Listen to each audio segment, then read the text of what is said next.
Hello there and welcome.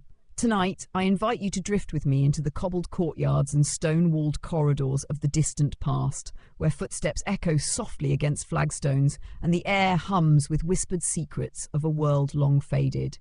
In this quiet moment, I'll take you on a gentle journey, not as a knight nor a noble, but through the eyes of someone often forgotten, a humble servant in a medieval castle. Your life will unfold one breath at a time through the dust and dawn of centuries ago. So make yourself comfortable. Let your thoughts grow still, your eyes fall heavy, and allow the murmurs of history to cradle you to sleep. Let us begin. You were born beneath the shade of ash trees in a small hut beside the riverbank. The thatched roof of your family's home sighed in the wind, and the damp smell of moss clung to everything, from your mother's rough spun shawl to your cradle woven from twigs. Life was quiet there, simple. Each day was defined by the rhythm of sun and soil, waking to the cock's crow, gathering herbs, fetching water, feeding the hens, watching the distant shimmer of castle towers on the horizon. You remember the first time you saw them clearly. The towers, tall, grey and etched against the sky like the bones of giants. You were no older than 8, your bare feet caked with mud, your fingers sticky from stolen berries. The castle loomed above the village, mysterious and cold. Your father called it the heart of the land. He said it beat with the lives of kings and cooks alike. You didn't understand then. You would, in time. The days passed, with soft footsteps and whispered songs. Your mother sang lullabies while mending cloaks. Your grandmother, half-blind, would tell stories by firelight, of lords who flew on wings of silver, of castles built from stardust, and of servants who could hear the voices of ghosts in the walls. You were 10 when everything changed. The steward came on a horse as pale as moonlight. He wore deep blue velvet, his gloves soft as butter, and his gaze sharp as flint. Your family stood still as he dismounted, his presence more commanding than any priest. You barely breathed as he looked at you. He said nothing for a long moment, then turned to your father and simply nodded. That was all it took. By the next morning, your bundle was packed. A coarse blanket, a heel of bread, and your brother's old knife with the worn leather handle. You left behind your little bed of straw, the cat that slept on the hearth, and the tiny clay figure your sister had made of you. No one cried. In those days, to serve the castle was an honour and a surrender. You followed the steward on foot for half a day, the road winding like a ribbon through the woods. As you drew closer, the forest thinned and the castle rose above you, not just tall but enormous, a mountain of stone shadowed by crows circling overhead. Its gates yawned open like the mouth of a sleeping beast. You stepped inside. The air shifted instantly. It smelled of damp stone and boiled oats, of smoke and beeswax, of something strange and unnameable. Power, maybe. You were led through corridors that twisted like ivy vines, past tapestries that flickered in the torchlight. The steward said little, only pointed and nodded. You memorized his movements, too afraid to speak. They gave you a place among the lower servants, the youngest of all. Your job was to fetch water from the well, scrub pots and empty chamber pots from the upper rooms. You slept on a pallet in a narrow room beneath the scullery. There was no pillow, only straw and wool. The walls sweated in the night, and the rats whispered their tiny secrets in the dark. And yet, you marvelled. Each morning the castle stirred like a waking creature. The clang of the blacksmith's forge rang through the courtyards. The smell of bread wafted from the kitchens. The ladies' maids rustled in silk, their laughter trailing behind them like perfume. The knights rode out with crests gleaming and hooves echoing on the cobbles. You watched unseen from shadowed corners. You were small, but you were learning. One day, an older servant named Tom caught you staring too long at a tapestry of a great battle. He cuffed you gently on the ear and said, "Eyes forward. That's not your world." Then he paused, looked again at the expression on your face, and added more softly, "Not yet, at least." Tom took you under his wing. He taught you which steps creaked, which doors stuck in winter, which guards would look the other way if you slipped them a plum tart.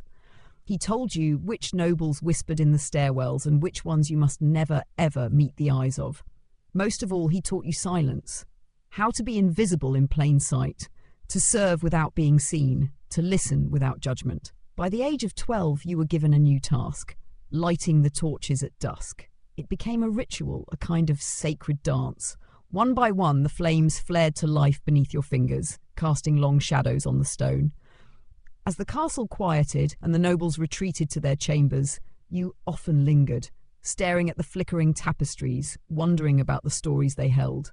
Sometimes late at night, you thought you heard the walls speak, a sigh in the darkness, a name whispered where no one stood. You never told anyone. The castle changed with the seasons. In spring, ivy clung to the walls and birds nested in the towers. In summer, the air grew thick with heat and flies, and you learned to work through the sweat. Autumn was your favourite. Golden leaves tumbling through the courtyard, the smell of roasted apples, the first hint of frost on the window panes. Winter was hard. Stone turns cruel in the cold, and the silence becomes a weight. But it was during one of those long winter nights that you first stepped into the great hall. You had been sent to retrieve a silver goblet left behind after the feast. The room was empty, the hearth still glowing, the banners limp in the stillness. You walked slowly across the floor, the echo of your steps swallowed by velvet and ash. The goblet shimmered on the table, delicate and noble. As you reached for it, your reflection stared back from its polished curve. Not a child, not quite yet a servant grown, but something in between. You held the goblet carefully, and in that moment you understood what Tom meant. This was not yet your world. But it was becoming so. You turned, the goblet in hand, and slipped once more into the shadows, and thus your life as a servant had truly begun. The morning after your visit to the great hall felt different, though the tasks were the same. You woke, as always, to the sound of the kitchen bell, a deep, sombre clang that echoed down the stone corridors like a priest's toll for the dead. The scullery was already awake, a flurry of footsteps and whispered commands. Porridge steamed in great iron pots, buckets sloshed across the flagstones. You slipped into your duties as if sliding into an old cloak, worn, familiar, and unspoken. But something inside you had changed. You noticed the way the banners in the great hall moved ever so slightly, stirred by currents of wind you could not feel. You paid closer attention to the ways the chambermaids spoke when nobles were near, the gentle dip of the head, the practiced softness of their words. You watched the way the steward moved like a shadow through the halls, never rushed, never still. The castle had begun to reveal its secrets to you. Slowly, silently. Your hands grew stronger with the labour. You could carry a pail of water in each arm without spilling a drop. You no longer flinched when scalded by a kettle's steam. Your back ached less from scrubbing floors, and you learned to wrap your fingers at night to keep the blisters from splitting. It wasn't pride you felt. No servant dared be proud. But you began to feel something like steadiness, like your place here was not borrowed, but earned. And then there was Ellen. She arrived in the spring, her hair the colour of chestnuts, her hands pale and unmarked. You knew the moment you saw her that she was not like the rest of you, not yet. Her posture was too straight, her eyes too wide. She'd come from a distant village after a poor harvest, her family having pledged her to the castle for survival. The other servants didn't have time for her softness. They muttered that she'd break within a week. You didn't speak to her, not at first, but you watched. She fumbled with the pots, spilled milk, and burned her fingers more than once. Yet, each morning she returned, red-eyed but determined. One evening, as you were carrying linens to the laundry, you found her in a hallway, kneeling beside a broken goblet and a pool of spilled wine, trembling. You knelt beside her in silence, took a scrap of cloth from your apron, and together you mopped the mess away without a word. From that moment she stayed near you, not always speaking but always close, a quiet presence amid the clatter of daily toil.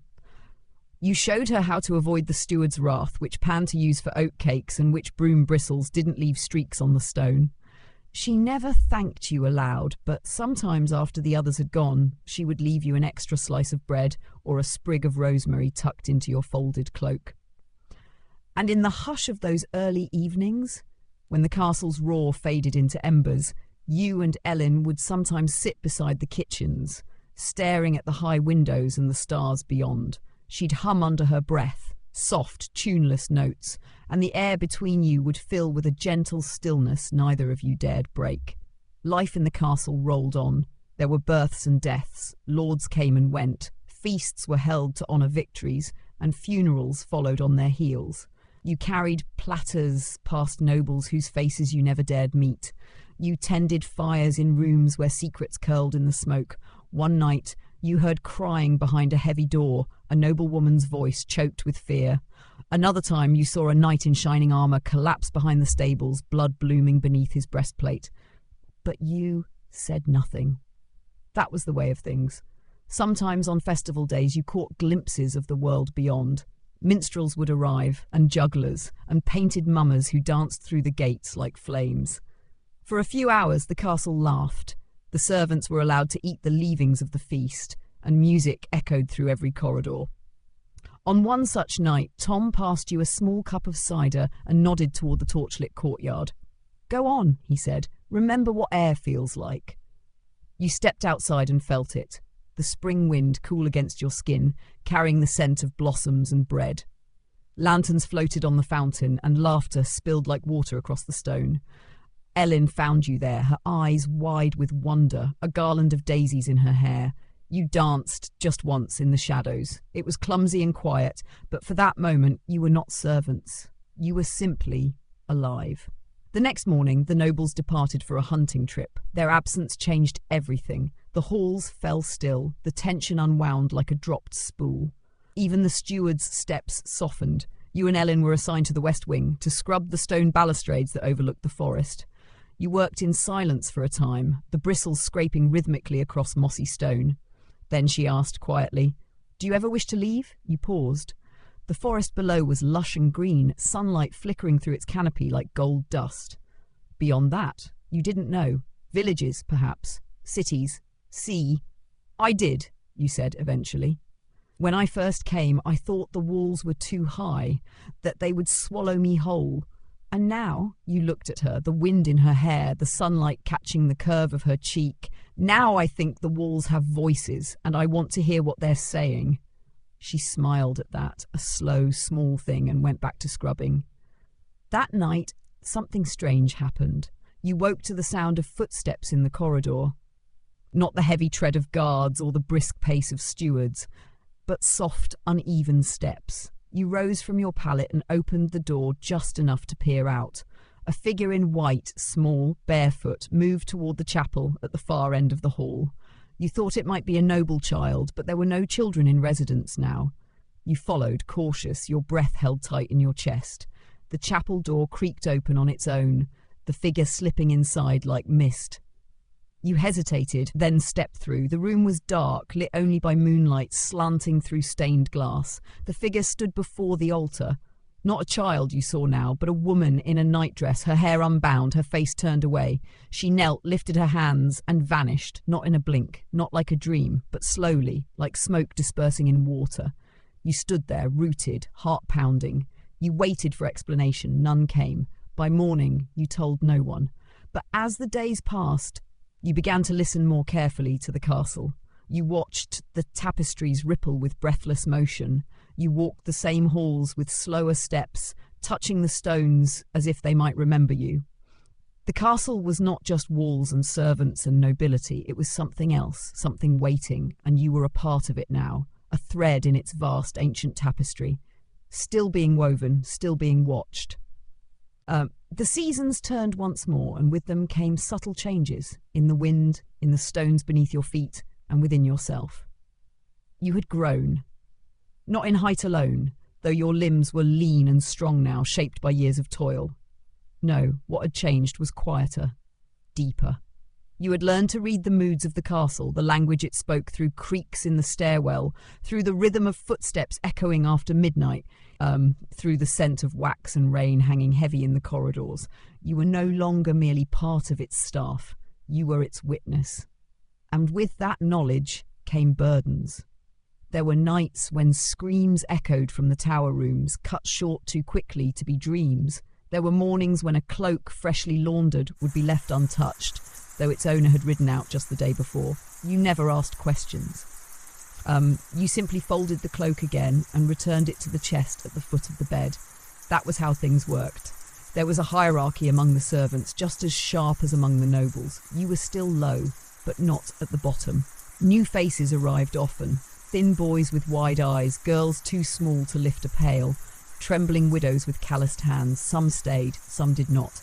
You showed them what Tom once showed you, where the dry wood was kept, which pan not to use, how to knot your apron to carry more than your arms could bear. Tom himself had grown slower, his back bent like a question mark.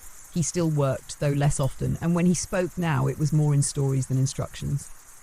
"The walls remember, you know," he said one morning as you helped him to the bench in the kitchen garden. "Everything we do, every breath, every cry, it seeps into the stone. You ever wonder why some corridors feel colder than others?" You did wonder. Especially about the chapel. You had not returned to it since the night of the apparition. Yet it occupied a quiet corner of your thoughts, always present, like a forgotten name on the tip of your tongue. Once, while changing linens in the noble's wing, you passed a tapestry depicting St. Ethelreda, her pale hands raised in prayer. Something about the tilt of her head, the fall of her hair, it stirred a shiver in your spine. It looked too much like the figure you'd seen. You stared for too long. A steward's sharp command broke your gaze. You began to hear things. Not always, not in the way a child hears fairies in the wind, but unmistakable nonetheless. A sigh in the empty library, a knock behind a sealed door, and once a laugh, high, bright and wrong, echoing in the cellar when you were alone. Still, your duties continued. One evening you were summoned to the solar, a rare task given only to trusted hands. A guest had arrived. A knight of high station, bearing the sigil of a stag upon his cloak. He was tall, broad-shouldered, with silver streaking his dark hair and a scar like a thread pulled across his cheek. He sat beside the hearth, cradling a goblet, staring into the flames. You stepped quietly, set the tray of fruit and cheese on the polished table, and turned to go. "Wait," he said. You froze. He didn't look at you, only gestured toward the fire. "Sit, just a moment." No one had ever asked you that before. You hesitated, heart thudding like a drum in your throat.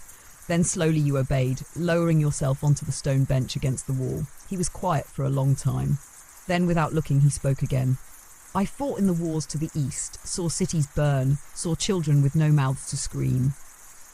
You said nothing. "I come back here to this place of stone and shadow and wonder if it's the same," he murmured, just slower. The fire cracked. Then he turned his gaze on you, sharp, sudden, not unkind. "You've seen something in this castle, haven't you?" You didn't answer, but your silence was its own confession. He nodded. "So have I." He rose then, and with a heavy sigh, placed something on the tray, a small pouch of dried lavender. "For your sleep," he said, and walked into the hall. You sat alone, the lavender scent rising like memory. That night, your dreams were thick with silver fog and whispering voices. You saw the chapel again, but this time it was filled with candlelight. The figure in white stood before the altar, turning slowly, and where her face should have been, there was only darkness. You woke breathless, your sheets damp with sweat. Ellen found you before the sun rose. "You were crying out," she whispered, kneeling by your pallet, like you couldn't breathe. You shook your head. "Just a dream." She didn't believe you, but she said no more. In the days that followed, you grew quieter. The world seemed veiled in a strange hush. When you stood on the battlements to clean the lanterns, you felt the wind move around you in deliberate currents. When you passed the chapel doors, you felt heat on your skin, though the stone was cold. Then, on a night lit only by stars, you found a letter tucked beneath your folded linens. Unmarked, unsealed. Inside was a single sentence, written in a firm hand. "You are not the only one who listens to the castle." Your blood chilled. You turned the parchment over. No signature, no crest, just a thread of red wax clinging to the edge, as if it had once been sealed, then broken. You burned it in the hearth, but the words stayed with you, echoed, lingered. Not the only one. That night you lit the torches more slowly, pausing at each flame, listening, not for footsteps or voices, but for breath, for the pulse of something ancient, something vast and slumbering in the stones beneath your feet. And in that stillness you began to wonder if the castle remembered all things. What did it remember of you? The letter never left your thoughts, even as days folded into one another like linen sheets in the laundry room. Its words clung to you, soft as cobwebs and just as stubborn. You are not the only one who listens to the castle. It echoed behind every creaking stair, every whisper of wind through the arrow slits. You had burned the parchment, yes, but not the doubt it left behind. If someone else watched, listened, who were they, and what did they know? You told no one. Not Ellen, not Tom, not even yourself, when the questions rose unbidden into your thoughts at night. You busied your hands, polished bronze until your fingers ached, scrubbed floors already clean. You found comfort in the routine, in the mindless repetition of tasks. But even then the castle seemed to respond, as though it knew you were trying not to see, not to hear, and it refused to let you forget. One morning, as you carried a tray through the lower hall, you passed a window that you had passed 100 times before. But this time something caught your eye. A smudge, faint and grey, on the outer stone just beside the sill. You leaned closer. It wasn't a smudge at all, but a mark, a symbol perhaps, or a word in a language you didn't know. Not painted, not carved, almost grown. When you looked again the next day, it was gone. You began to notice other things. A tapestry in the north wing hung slightly askew, and behind it, on the stone, the faint trace of soot, as if a candle had once burned there long ago. In the laundry, one of the washmaids whispered that the cistern had overflowed again, but when you checked it hours later, it was dry. A footstep followed you once in the hall, even though you were alone and hadn't looked back. Perhaps you should have been frightened, but you weren't. Curiosity had grown in you like ivy, slow at first, but now impossible to stop. You began keeping your own small map, drawn carefully with charcoal on scraps of old cloth. Not of the castle's visible halls, you knew those by heart, but of its strange places.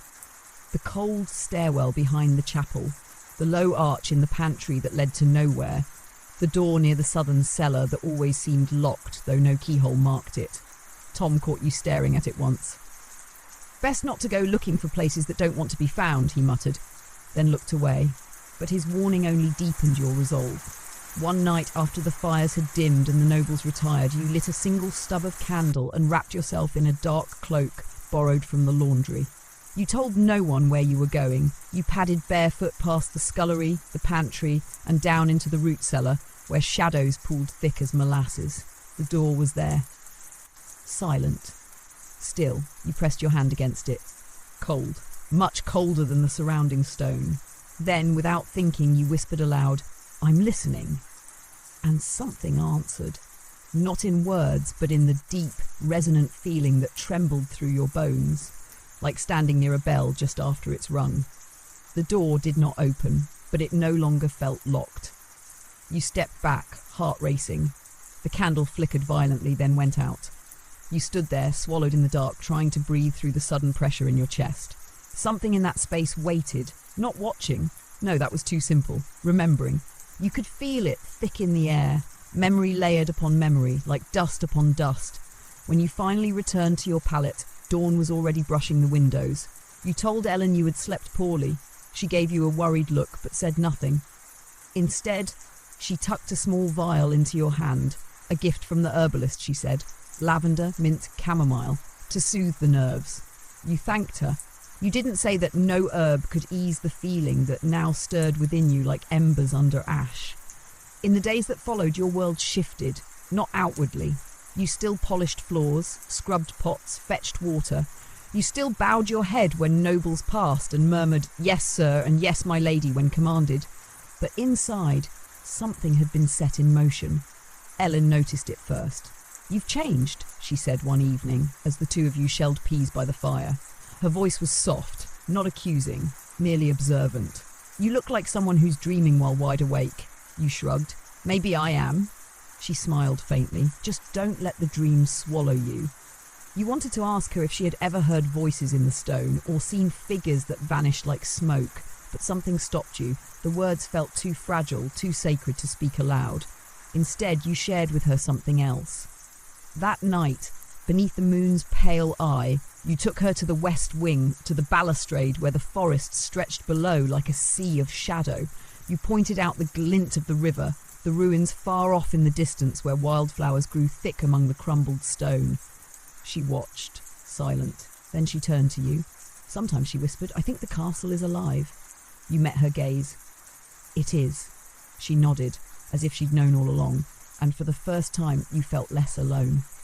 But the castle was not done with you yet. On the next market day, a visitor arrived.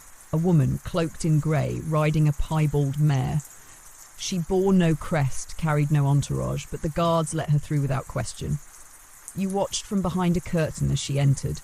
Her face was lined but calm, her eyes dark and unreadable. She did not go to the great hall nor to the steward's chamber. She went straight to the chapel and stayed there for hours. When she finally emerged, she passed you in the corridor. For a breathless second, her eyes met yours, and in them you saw the chapel at night, the candles, the vanished figure, the darkness where a face should be. She said nothing, but as she passed, a chill slid down your spine. You turned to watch her leave, and where her cloak had brushed the stone, a faint mark shimmered, the same symbol you had seen near the window weeks before. You blinked. It was gone, but the message was clear. You were being watched, not by the nobles, not by the steward, by the castle itself, and perhaps by those who served it in ways far older and far stranger than you had ever known. The grey-cloaked woman did not return. Not that day, nor the next, nor any day that followed.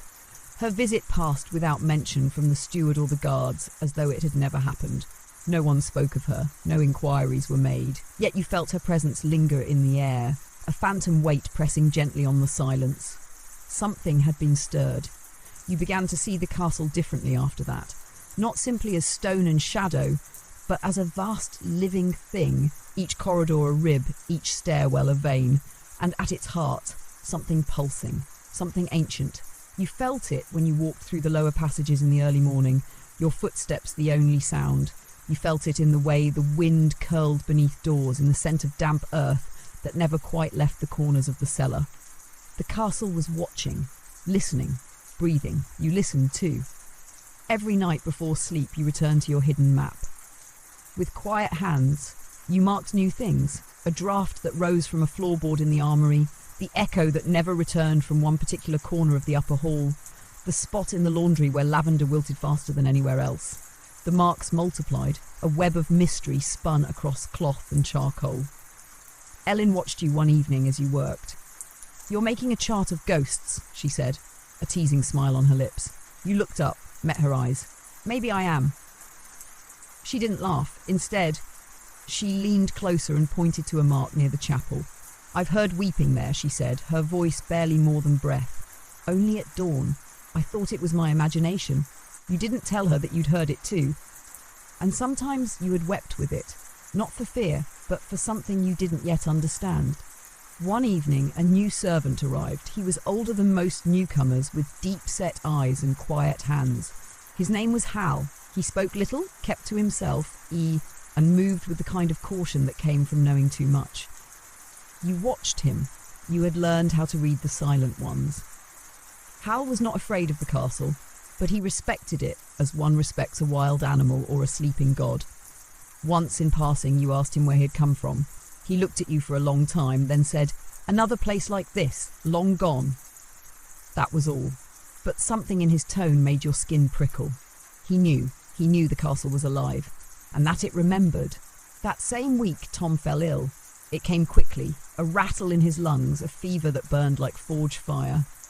He was moved to a small room off the main hall, where light came only through a narrow slit in the stone. You visited him each night, bring broth, cool cloths, and words he rarely responded to. Sometimes he spoke, though not to you. He muttered names no longer spoken, stories no one had told. He spoke of doors beneath the stairs and gardens buried under kitchens, of a well that whispered secrets in a language older than Latin. One night, as you changed the linens, he caught your wrist with surprising strength. "The stones," he rasped, eyes wide and unseeing. "They feed on time, on silence. Don't let them eat you." You nodded, unsure what else to do. By morning he was gone. They buried him in the servants' graveyard beyond the orchard, where unmarked stones stretched like teeth through the grass. You stood beside Ellen as the gravedigger said a few words. The sky was grey, the wind cold. No nobles attended, no names were spoken, but you felt the castle's breath still around you, watching. After Tom's passing, things shifted again. Tasks changed hands, rooms were reassigned, you were given more responsibility, polishing the steward's study, tending the storerooms, and once a week, delivering scrolls from the scribe's chamber to the solar. It was during one such errand that you found something unusual. The scroll was tightly bound, sealed with a crest you did not recognize. Not the lion, nor the stag, nor the serpent of the noble houses. This was something else, a circle surrounded by thorns. When you placed it on the solar's table, the wax crumbled at your touch. The parchment unrolled of its own accord, as if eager to breathe again. You should have looked away, but you didn't. The script was old, not Latin, not French, not anything you had seen before, but the ink shimmered, dark and fluid, and the symbols swam before your eyes like fish beneath water. For one dizzying moment you understood it, not word by word, but all at once, like a song hummed in a dream, and then it was gone. The steward entered behind you. You startled, dropping the scroll. He stared at you but said nothing, only picked up the parchment, rolled it tightly again and held it to the candle flame until the edges curled into ash. "Some writings are not meant for servant eyes," he said, his voice low. Then he turned and left. But you had already seen it, and you could not unsee it. That night you dreamed again, not of the chapel, but of a staircase spiralling down into darkness, each step carved with symbols that glowed faintly as you passed. At the bottom stood a door with no handle, no hinges, just stone carved into the shape of an eye. When you woke, your hands were marked with soot, and beneath your pillow, tucked into the corner where no one should have reached, was a single red thread, the same shade as the wax from the letter. You stared at it for a long time, then tied it around your wrist, where no one would see. It pulsed faintly, as though alive. You understood then that you were being chosen, not by name, not by rank, but by the castle itself. And what it remembered, the red thread stayed on your wrist. You tied it tight, hidden beneath the fold of your sleeve, but you felt its weight always, not heavy, not burdensome, but ever present, like a secret murmured only once and never forgotten. It warmed sometimes, faintly, like breath against skin, as though the castle itself were reminding you, "You belong to me now." The days that followed were uneventful in the way that only old places can be, slow, quiet, yet trembling with unseen motion beneath the surface. Feasts were held, tapestries cleaned, rain slicked the rooftops and left the courtyards glistening under torchlight. The nobles grumbled about the damp, and the servants kept moving, always moving. You took comfort in the rhythm. You polished silver, hauled kindling, trimmed candle wicks to the same careful length. But your thoughts were elsewhere, always, wandering corridors you hadn't yet walked, listening for voices you weren't sure you wanted to hear. And then one morning, Ellen did not rise from her pallet. Her face was pale, her breath shallow. You found her tangled in her blanket, her skin damp with sweat, her lips murmuring words that didn't belong to any language you knew. The physician came, an old man with crooked fingers and herbs that smelled of mould. He examined her, frowned, and left without answers. "Fever," he said. "She's too thin, too tired. Let her rest." But you had seen fevers before. This was something else. That night, you stayed by her side. She shivered beneath the covers, her fingers twitching against the sheets. At one point, she whispered your name. You leaned close, took her hand, and heard her speak again. "Don't open the door." You froze. "What door, Ellen?" you asked softly. But her eyes remained shut, her body limp. She said nothing more. You sat there until dawn, staring into the dark, listening to the creaks and sighs of the castle, wondering which door she meant and how she knew. When she woke the next morning, she remembered nothing, for her eyes were different, wider, hollow, like someone who had glimpsed something too great to name. You didn't press her. Instead, you fed her broth, tucked the blankets tighter, and watched the red thread on your own wrist like a talisman. Later that week, Hal approached you. He never smiled, never made idle talk, but this time he spoke plainly. "Come with me," he said, and led you down a hall you thought you knew, until he turned a corner you had never noticed. The walls here were narrower, the torches spaced farther apart, the air cooler. He brought you to a small chamber, round, windowless, with a single candle burning low. In its centre stood a table of smooth black wood. On it, arranged in a perfect circle, were small objects. A ring, a feather, a dried flower, a stone carved with a single symbol. You stepped closer. Hal gestured for you to sit. "These belong to others," he said, "before you, all servants, all marked." You stared. "Marked how?" He didn't answer, only pointed to the thread around your wrist. "They were chosen too," he said quietly, "not by name, by the castle." Your throat was dry. "Why?" "To keep the memory," he said, "to carry the silence, to listen when others forget how." You didn't understand, but something in you accepted it. He placed a new object on the table, a small clay figure. Crude. Familiar. Your breath caught. It was the figure your sister had made for you when you were a child, the one you had left behind the morning you entered the castle gates. "How do you have this?" Hal said nothing. You stepped back. The candle guttered, and in that moment you realized the castle did not forget anything, not even you, not even the smallest kindness, the tiniest grief. It remembered everything. You left the chamber in silence. That night you dreamed again, but it was not the chapel, not the stairwell, not the vanished lady in white. You dreamed of the orchard beyond the servants' graveyard. Only in your dream the orchard was in full bloom, though it was too early in the season. The trees bowed beneath heavy blossoms, white as snowfall, and in their shadows stood figures. Not ghosts, not quite, but echoes of those who had served before you, their faces calm, their eyes closed. Each wore a red thread. You stood among them, uncertain, and one by one they raised their hands and pointed toward the castle, toward the door you had not yet found. You woke before dawn, your heart slow and steady. Ellen slept soundly at last, her face soft in the blue light. You rose, dressed, and slipped into the corridor with bare feet. The castle welcomed you with silence. You did not know where you were going, only that you must follow the pull in your chest, the quiet beckoning that had become as familiar as breath. You passed through kitchens, storerooms, empty parlours, down a flight of stairs rarely used, into a hall you'd never cleaned, past a broken statue with a cracked face, and then you found it. A door. It was unlike any other. No handle, no lock, just smooth wood, dark and veined like riverstone. At its centre, the faint imprint of a hand. Yours. You reached out. The thread around your wrist pulsed once, and then the door opened. The door did not creak. It opened with the quietest of sighs, like a breath long held and finally exhaled. The air that met you was cool, still, and old. Not the staleness of forgotten cellars, but the deep, solemn hush of something preserved, like parchment sealed in wax, or memory wrapped in linen. You stepped inside. The room beyond was not large, round, domed, with walls of smooth stone that curved in upon themselves like the inside of a shell.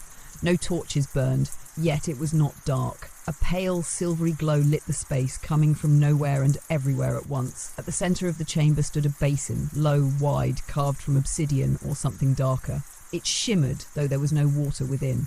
Just a faint swirl like mist trapped in glass. You approached slowly, and the thread on your wrist tightened.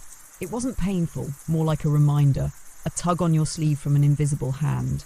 You paused beside the basin, peered in, and saw yourself, not as you were now, but as a child, standing beside the ash tree outside your old cottage, holding a wooden spoon too large for your hand, looking up at the sky with wonder in your eyes. Around you, the world shimmered, soft, glowing, edged in golden haze. You blinked, the vision shifted. Now you saw Tom, younger, standing in a stairwell, listening to something just out of sight. He turned suddenly, and though the image had no sound, you felt the tremor of fear in his body. Another shift. Ellen, asleep in the chapel, bathed in moonlight, her hand clutching her blanket, her lips moving in dream speech, and in the shadow behind her, a figure, barely visible. Watching. The visions moved faster now. Hal kneeling before a broken stone wall, pressing his palm to it like a prayer. The grey-cloaked woman entering the chamber where you now stood. A child you did not know, crying in a corridor long vanished. And finally, a face. Yours, but older, weathered, eyes shadowed with knowledge you did not yet possess. She looked at you through the mist, and for the briefest heartbeat, you swore her lips moved. Then the basin went still. You stepped back, breath trembling in your chest. The room was silent once more. No echo, no sound, just the thread around your wrist, warm again. Steady, you turned and saw that the door had not closed behind you. Instead, Another doorway now yawned open across the chamber. Beyond it, a stair spiraled downward. No torch, no rope, no mark to guide you. Still, you descended.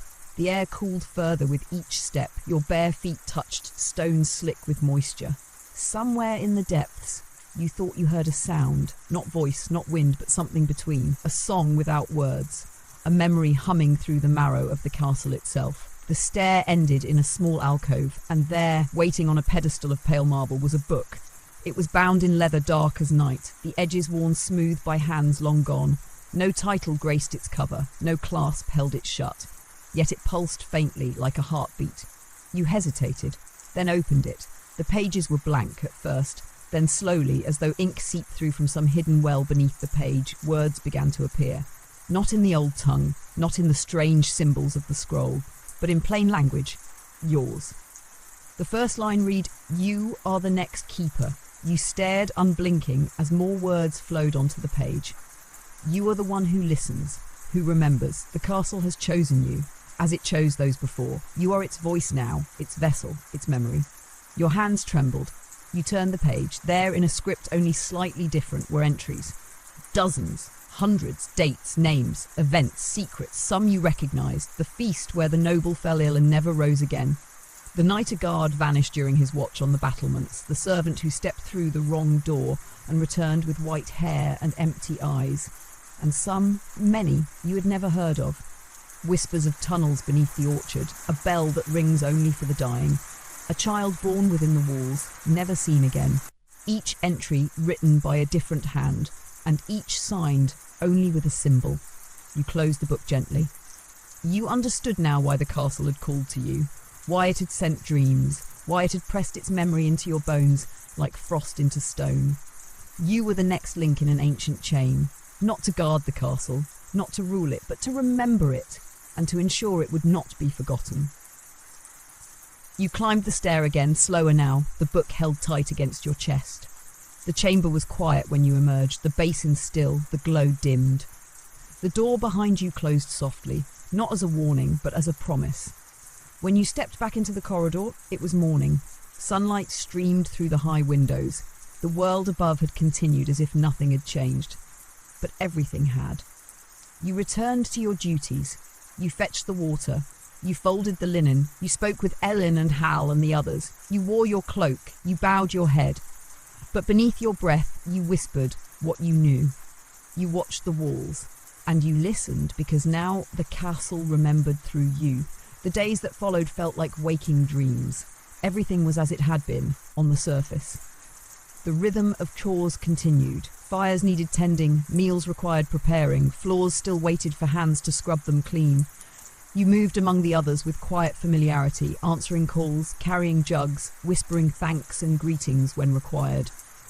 But inside, something had shifted. You carried the book with you always, though not in the open. It had no scent of ink or dust, yet it seemed heavy with age, a weight beyond weight. You hid it beneath the floorboards in your sleeping space where mice once nested, wrapping it in old cloth and binding it with the red thread. Every night after the castle grew still, you would retrieve it and read by candlelight. The entries inside stretched far back, centuries perhaps. Written in many hands, many styles. Some were full of fear, others calm, almost reverent.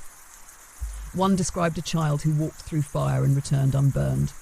Another recounted a winter in which the dead rose from beneath the orchard's soil and stood watching the walls.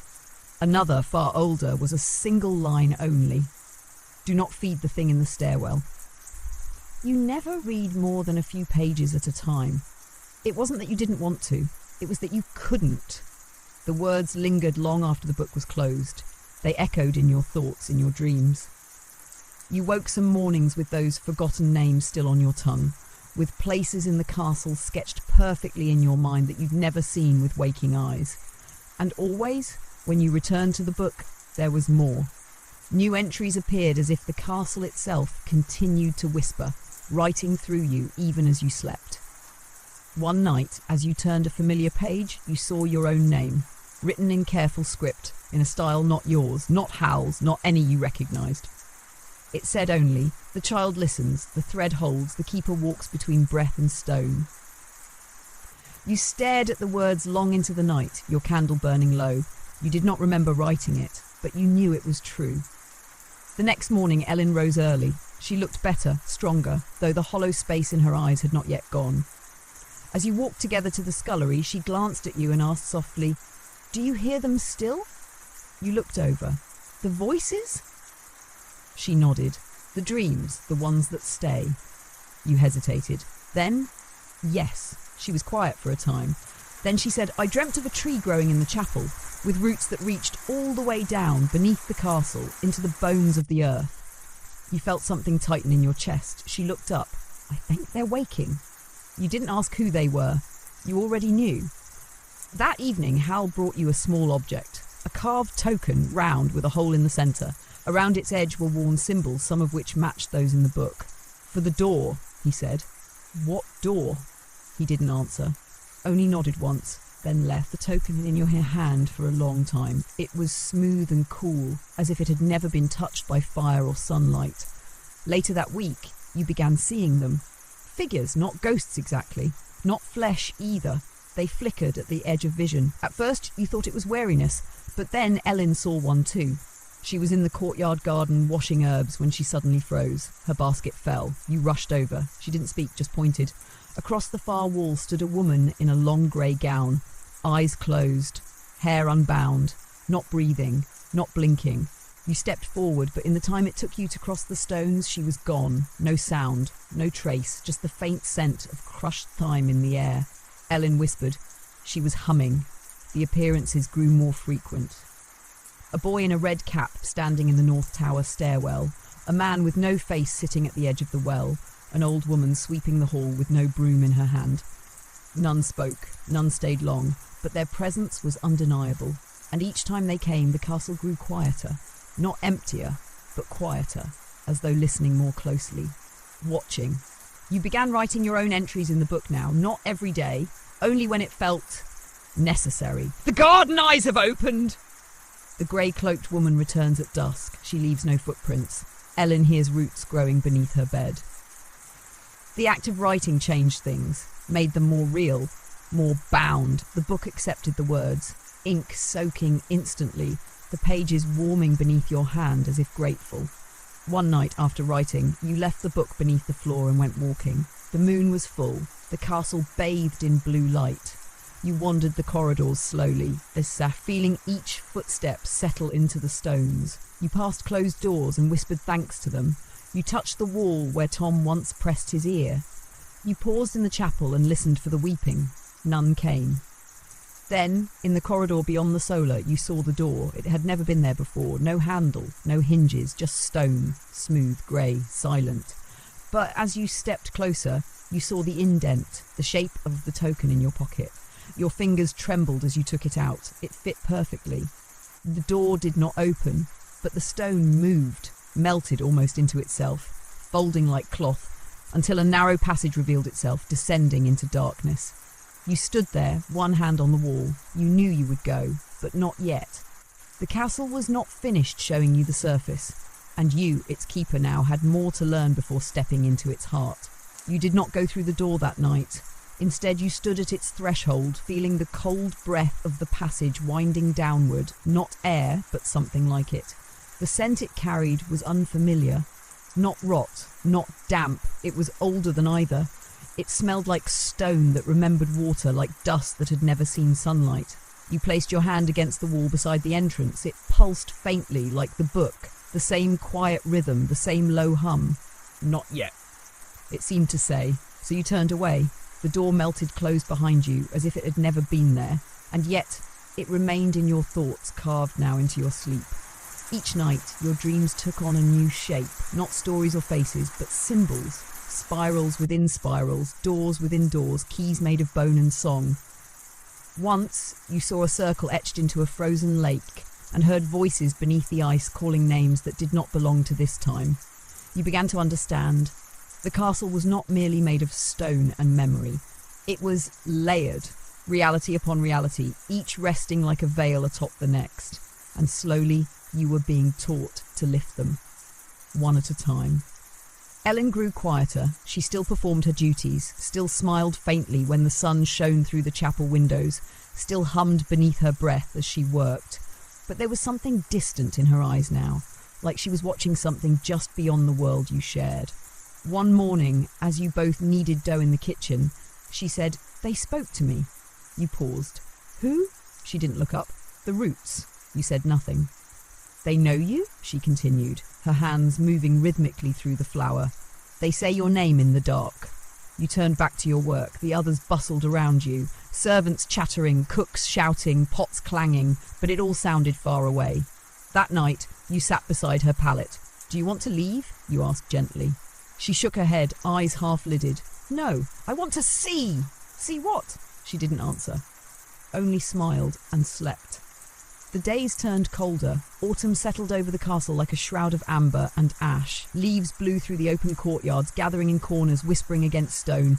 Fires burned longer. Meals grew heavier. The nobles began to speak of winter preparations, of travel, of leaving before the snows came. But you stayed. You began waking before dawn, walking the halls in silence, listening to the hush before the castle stirred. Sometimes you carried the book with you, cradled in a cloth wrap, hidden beneath your cloak. You would sit beside the cold hearth in the West Wing, open its pages and wait. The ink would rise slowly, always new entries, always just for you. The girl walks with the Roots now. The token opened the second door, but she must not pass through alone. The bell will toll when it's time.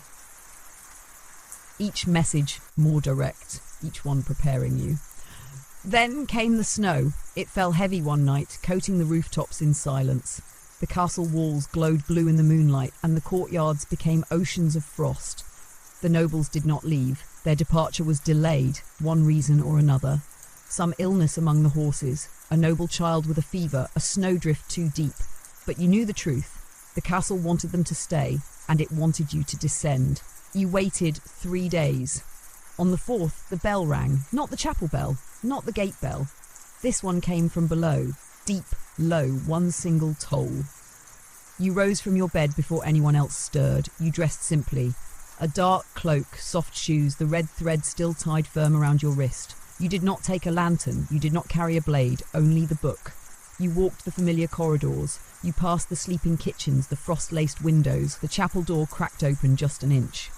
Inside you saw Ellen, standing in silence, her eyes closed, hands lifted as though feeling wind that did not blow. She did not move. You continued. The door was waiting, the passage was open. You stepped inside, and this time the stone did not close behind you. The descent was not marked by steps. The floor sloped, slowly, smoothly, curving deeper with each stride. The walls pressed close, but not oppressively. They felt protective, like arms folded around you, and the deeper you walked, the warmer the air became. Not hot, but close. Alive. Your fingers brushed the wall as you moved, and you felt it, the hum, the pulse, as though the stone had veins, as though it breathed. And then you emerged into a chamber. It was vast, round like the basin room, but deeper, like the hollow beneath the world. At its centre was a tree. Here, beneath all things. It stood tall, bark pale as moonlight, leaves like silver threads, its roots curled along the floor, spiralling into the walls, disappearing into cracks that whispered. Around it were stones, not tombs, not altars, seats, and in each one a figure, still, silent, watching. They were not alive, and yet they were. Eyes open, breath unmoving, their faces held peace, not sleep, not death, but something between. Each wore a red thread. Each cradled something different in their lap, a token, a ring, a fragment of bone, a folded cloth. And there was one seat left empty, opposite the tree. Waiting, you stepped forward, the book pulsed in your hand, and from the tree a voice rose, not loud, not harsh. It was a whisper, a welcome. Keeper. You closed your eyes and listened. The whisper flowed through you like warm water drawn from a deep spring. It did not speak to your ears. It spoke to your bones, to the places inside you where breath becomes thought and thought becomes knowing. Keeper. The tree's voice was not singular. It sounded like wind through dry leaves, like the hush of footsteps in snow, like all the voices you had ever heard in dreams, braided into one. And beneath that, deeper still, the castle's rhythm. That slow, steady beat of time not counted in days or hours, but in memory. You stood there, breath shallow, the book cradled in both hands. The tree's silver leaves rustled gently despite the still air. From the far side of the chamber, one of the seated figures blinked. Only once. You stepped toward the empty seat. It was not carved with any mark, but you knew it was yours. The stone was smooth, cool, and unyielding, but as you sat, it welcomed your weight like earth welcomes rain. You placed the book on your lap. The moment you did, the roots of the tree shifted, slowly, creaking like an old door, and coiled toward you across the stone floor. They did not touch you, not quite, but they circled you like a crown. You did not speak, you simply waited. The air grew heavy, not with danger, but with meaning. You were being held in something ancient, a ritual not of fire or chant, but of presence, of listening. And then the pages turned themselves. The book opened to the centre, where no entries had yet appeared. Words began to rise, ink blooming like veins.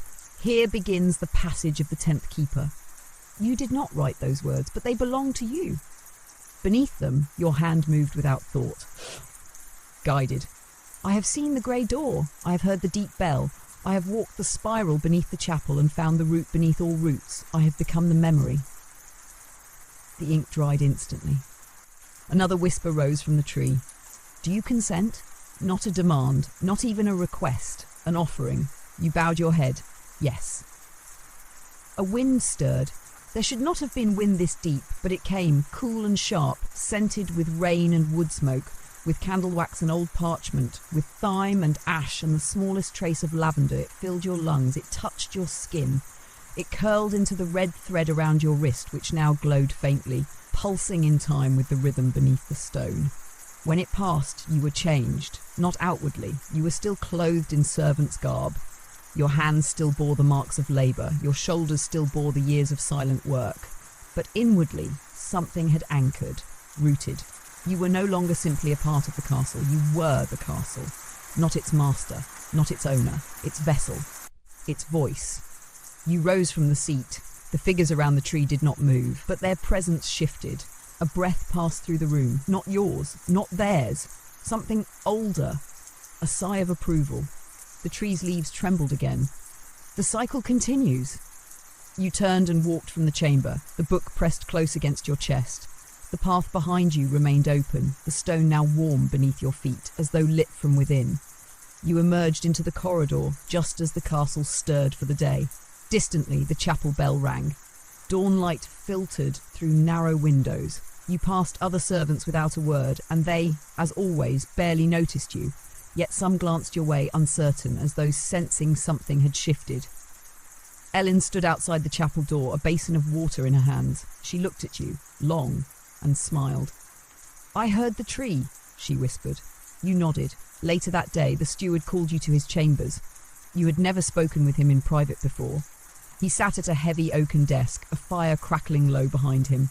When you entered, he gestured silently to the stool opposite him. You sat. I have served this house for 40 years, he said without preamble. I have seen lords born and die. I have watched winters come and go, and I have never once questioned the stone beneath my feet.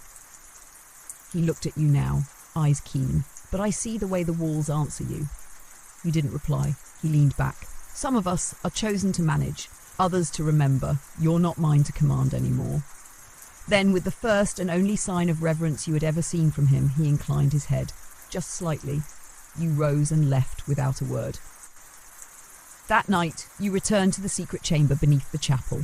The door opened at your approach. This time, the tree waited in silence. You took your seat, opened the book and began to write. There is a door that appears only in snow. It leads to the orchard, but not the orchard you know. There are roots there that dream of fire. One of them whispered Ellen's name today. The noble child who fell ill last week does not belong to this century. His dreams are of carriages drawn by birds and staircases made of salt. The castle is confused by his presence. I heard music behind the eastern wall. No room exists there, but the stones vibrated like strings. Entry after entry, each one a thread in the tapestry. Each one a step deeper into the castle's truth, the truth that you now carried, that the walls remember, that silence is a language, that memory is not what is lost, but what is kept. And you, a servant no longer, were the keeper of it all. The castle changed after your naming. Not abruptly. not in ways anyone else could point to or name aloud, but in subtle currents, like the shifting of a stream bed beneath still water. You felt it in the quiet, in the way torches burned with steadier flames near your passing, in how certain doors that once creaked now moved in perfect silence. The castle knew you now, and it moved to accommodate your steps. You became something more than a servant, yet never less than one. You still scrubbed the flagstones, still drew water from the well, still nodded to the guards and bent your back in the presence of nobility, but within you lived another rhythm, one beat not by time or command, but by memory. And beneath the surface of every task was the knowledge that you were watching, and the castle was watching through you. Ellen remained at your side. She too had changed. Her eyes lingered longer on still places. She would pause in mid-task and tilt her head as if listening to voices just beneath the sound of wind. Sometimes she would murmur small phrases, strange, forgotten sayings that felt too old for her young lips. "I dreamt of stone petals," she told you once, as she tied bundles of dried rosemary, falling in a place with no sky. You did not question her, because you had seen that place too. The steward no longer summoned you, but he watched. You often passed him standing at the upper windows, hands behind his back unmoving. He rarely spoke. Once in the corridor near the armory, he brushed past and murmured, "They whisper less when you're near." You wondered if he missed the noise. The noble houses did not know of your shift, nor would they. To them, you remained the same quiet servant. But some of their children paused when you entered the room, their eyes wide, as if recognizing something they did not yet have words for. One small girl, no more than 5, reached for your hand and said, "You smell like the library in my dream." You gently smiled and guided her back to her governess. You continued writing. Every night you returned to the hidden chamber beneath the chapel. The tree stood as ever, tall and pale, its silver leaves whispering in their silence. The seated figures remained unmoving, yet not gone. You could feel their awareness brushing against yours, calm, ancient, watchful. The entries in the book grew stranger. The well in the lower courtyard hums at moonrise. It responds only to the name Gareth. No such person lives in the castle. A mirror in the western guest wing reflects a room that no longer exists. It shows firelight and red drapes, though the space now serves as a linen closet. Ellen walked barefoot in the orchard this morning. When she returned, her feet were dry. There is snow on the ground. Each word a knot in the thread of remembrance. Each page another brick laid in the castle's living memory. One morning the bell rang again. Not the deep, ancient toll of before. This time it was lighter, almost hesitant. You rose before the others and followed the sound, barefoot in the frost-laced corridors. It led you not downward but upward. You had never climbed the bell tower before. Few servants did. The steps wound high into the air, past rooms no longer used, past shutters rusted shut. When you reached the top, the light was silver and pale, the sky stretched like thin silk, and there, beside the great brass bell, stood a boy. He was perhaps 11. His clothes were simple but not torn. His face unfamiliar. He did not startle when he saw you. He only nodded once, as if he'd been waiting. "They sent me," he said. "Who?" "The ones who remember," he replied, glancing down toward the courtyard far below. "They said you'd know what to do with me." You stepped forward, looked into his eyes, and something ancient looked back, not frightening, just old. Older than the tree, older than the castle. You took his hand. He did not resist. He became a shadow beside you. He didn't speak often, but he listened well. You gave him a name, though you suspected he already had one. "Call me Rowan," he said, "like the tree." So you did. He learned quickly, not the tasks of a servant, but the duties of a witness. He followed you on your rounds, observed how you paused at certain stones, how you touched the walls, how you whispered to tapestries and listened to doorways. He began to write in the book, too, only small things at first. A candle flickered when I thought of snow. The cat in the kitchens will not walk near the chapel. The pond near the stables dreams of drowning.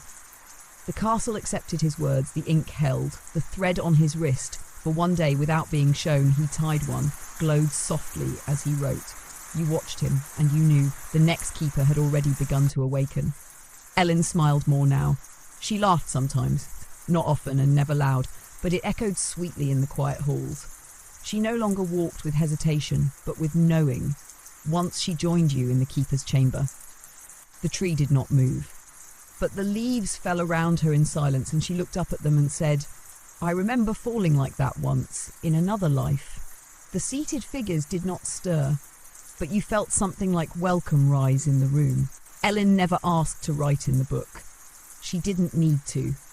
Her memory lived in the orchard, in the chapel stone, in the threads of lavender tied to the rafters in the scullery. She was a part of the castle in a different way, and the castle loved her for it. On the final night of autumn, the snow began again, heavy, quiet, endless. You walked the ramparts as it fell, the world softened beneath its weight. Rowan walked beside you, his footprints light. From somewhere in the castle's deepest chamber, a soft pulse rose, not warning, not fear, an invitation. The next veil would soon be lifted, and you, the keeper, would be ready to see. The snow fell for 3 days without pause. By the second, the castle was wrapped in silence, not the silence of sleep nor of death, but the kind of stillness that settles when something is waiting. The world outside blurred into white, and all within the walls seemed to exhale and hold its breath. You moved through the halls with Rowan at your side, his presence a quiet echo of your own. Together, you lit the corridor torches earlier than usual. Shadows thickened quickly now, falling like velvet as the snow dimmed the skies even before dusk. Each flame you kindled caught the breath of the castle, and for a moment burned a little brighter than fire alone should. No one asked why you were lighting them. No one needed to. In the kitchens, the air was heavy with the scent of broth and stewed onions. The servants moved slower, voices hushed, as though reluctant to disturb something just beyond the walls. Ellen stood at the hearth, stirring a pot, her hair braided down her back. When you passed, she glanced up. "They're almost here," she said softly. You nodded. On the third night, the dream returned, but this time it was not the tree, nor the chapel, nor the spiral staircase. This time, it was the castle itself, all of it, in a form you had never seen. Towers twisted higher than clouds, windows burned with violet flame. The river ran backward. The orchard bloomed with blood-red fruit, and the sky above the battlements cracked like glass. And standing at the centre of it all was a woman, not the grey-cloaked visitor, not the figure from the basin. This one wore no cloak at all, no jewellery, no crown. She wore a simple robe, and around her wrists were red threads that reached into the earth. She turned to face you. Her eyes were mirrors, and in your own reflection you saw yourself. Not as you were now, but as you would be, older, weathered, holding not a book, but a key. She said no words, but as the dream faded, you heard a single phrase echo in your ears: "Go to the frozen hall." You awoke before dawn, breath shallow, heart steady. Rowan stirred beside his cot, eyes opening before you spoke. He had dreamed it too. The frozen hall was not a place anyone visited. It was a wing closed generations ago, sealed after a fire took half the roof and left the stone too brittle to restore. The nobles spoke of it rarely, the servants not at all. You had passed its sealed door only once, years ago, when you were still new to the castle, and the steward had warned you not to linger. But you knew the way. The snow crunched underfoot as you and Rowan crossed the outer courtyard, cloaks drawn tight, breath steaming in the air. The wind had calmed, but the cold was sharper than ever. A cold that reached inward, touching not skin but soul. The door to the frozen hall was half buried in snow, yet it was unlocked. You pressed it open, slowly, carefully, and stepped into memory. The air inside was deathly still. Frost veiled everything. Cobwebs turned to silver, beams glistening like crystal. The windows, broken in places, let in slats of dull blue light, and snow had drifted in across the tiled floor in soft dunes. But it was not the beauty that stopped you. It was the presence. The moment you stepped across the threshold, you felt it. A ripple in the air, like walking into a room where someone had just spoken your name. Rowan reached for your hand. You gave it. Together you walked deeper. The hall stretched longer than you remembered. Portraits hung askew on the walls, faces half erased by frost. Tapestries shivered with a breath that was not wind, and at the far end stood a door you had never seen. Round, black, smooth, no handle. Only a keyhole. You looked down at your wrist. The red thread glowed faintly. Rowan stepped beside you. He reached into the satchel he wore and drew out something wrapped in cloth. He had not shown it to you before. You had not asked. But now he unwrapped it with trembling fingers. A key, long, carved from white wood, marked with the symbol of the spiral. You took it gently, felt the hum of the castle pass through your fingertips, then you slid it into the keyhole. The door opened without sound. Beyond was a chamber filled with light, not fire, not torch, not sun, but memory. It was light made from all that had ever happened here, woven into gold. It drifted through the air like dust, curling around your limbs, brushing against your face like familiar fingers. In the centre of the room stood a pedestal. Upon it, another book. This one was not blank. Its cover bore no title, only a single phrase: "To remember is to protect." You stepped forward, but before your hands could touch it, a voice filled the chamber. Not the tree, not the woman from your dreams, but the castle itself, a voice as deep as stone, as old as the river beneath the rock. "This is the first book. It holds the names of those who forgot." You stood motionless. The ones who denied the memory, who sealed the doors, who stopped listening. Rowan stepped beside you, silent. You must know them. You must remember them. Their silence is a wound we carry still. The book opened on its own, and page after page turned, revealing names, places, deeds, mistakes. You read until your eyes blurred. You read until the light began to dim. And when it closed at last, the final page bore a single line: "Your memory must be louder than their silence." You bowed your head. Rowan touched your shoulder. The book vanished. The chamber grew still, and the frozen hall behind you began to thaw.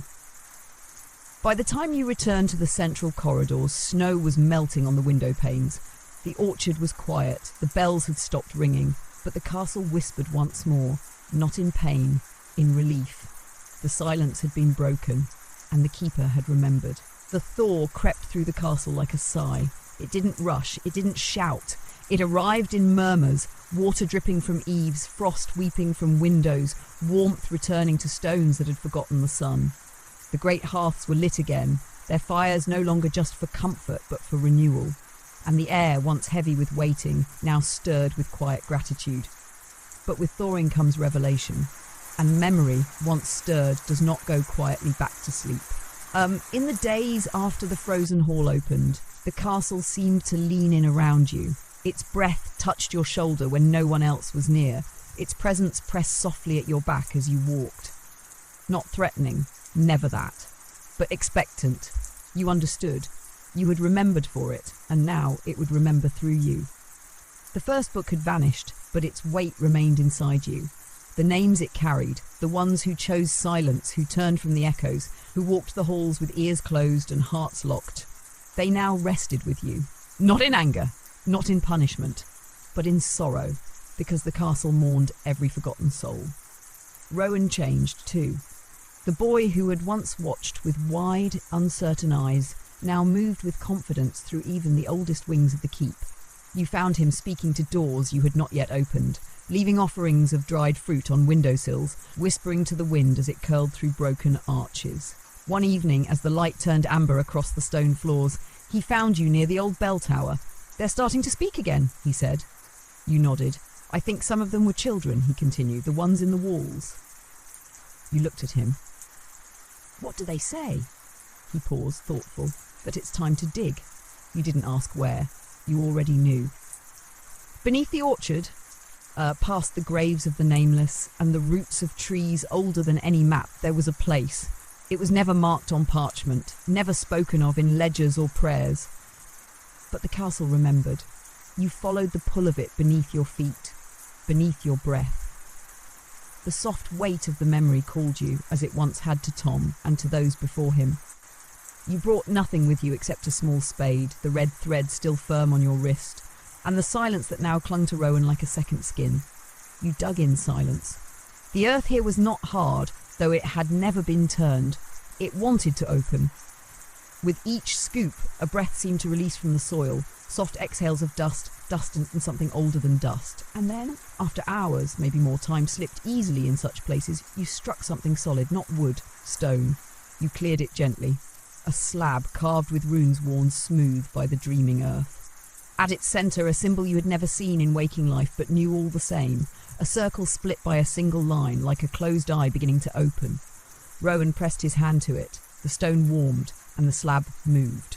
The hollow beneath was not a tomb, it was a room, small, round, silent.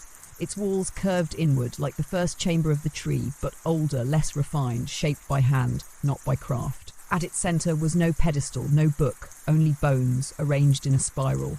Carefully, lovingly, each one painted with a different colour.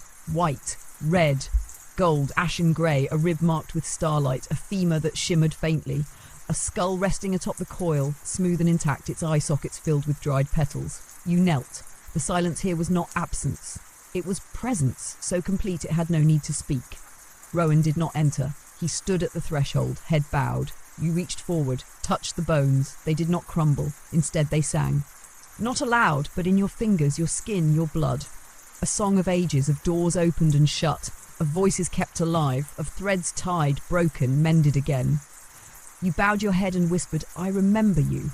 And the bones answered. The skull's petals stirred, and from between its teeth fell a fragment of parchment, yellowed with age but unmarred. You opened it with reverence. One sentence written in that same deep ancient hand. To forget is a kindness, to remember is a vow. You folded the parchment, tucked it into your book, and left the chamber as you found it, undisturbed, honoured, a memory reburied but not lost, never lost. That night you did not sleep. Instead, you walked the halls in silence, Rowan at your side. Ellen met you at the chapel, her eyes brighter than they had ever been. She took your hand without question, and the three of you stood together beneath the flickering candlelight as snow began to fall once more outside.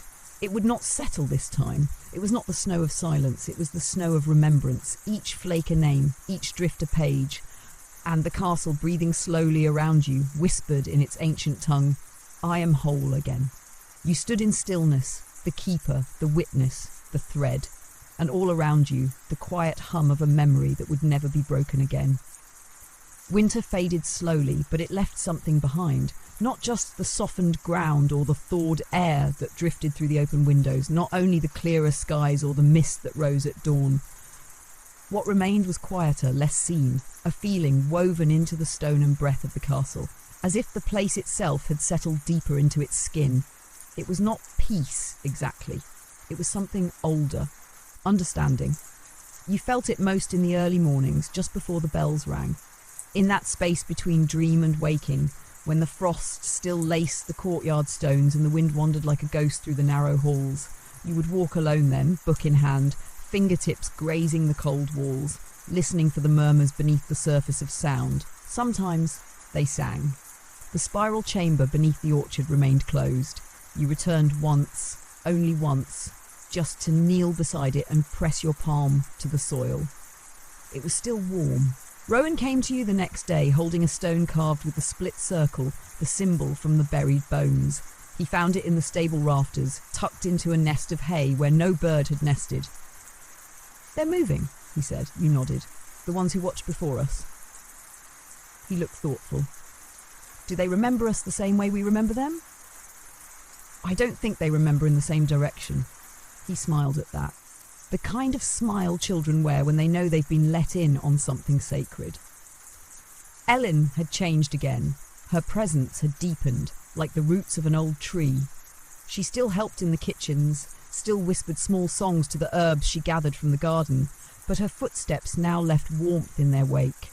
She seemed to glow in the afternoon sun, and shadows curved gently away from her when she passed. One night, she asked to see the tree. You said nothing, just led her down the spiral path beneath the chapel, the red thread on her wrist glowing faintly as she walked beside you. When she entered the keeper's chamber, the seated figures did not stir, but the leaves above shimmered like rain. Ellen knelt in silence, and the tree dropped a single silver leaf into her hands. She kept it folded in a linen pouch against her chest, never speaking of it again.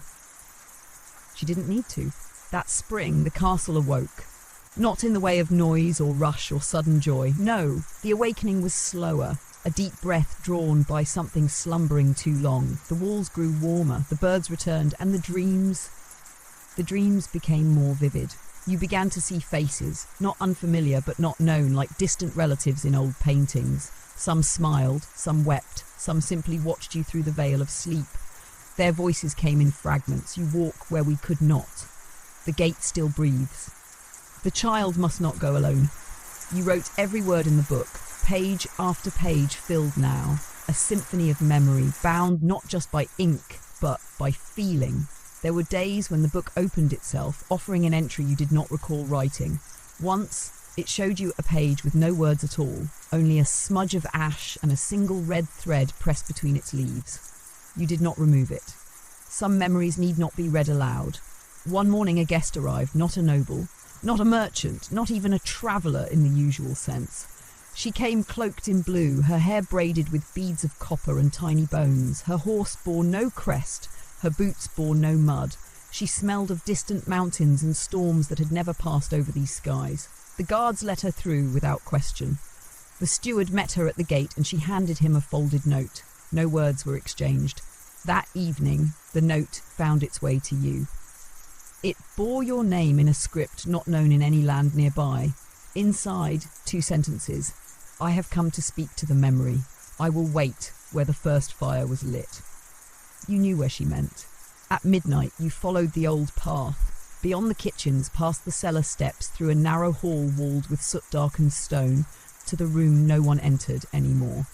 It had once been the castle's heart. The first fire lit here when stone met roof and roof met sky, long before banners hung and bells rang. She stood beside the hearth, hands clasped before her. You bowed your head. She inclined hers. I was keeper once, she said, before the doors sealed, before the forgetting. You said nothing. I am what remains of that time.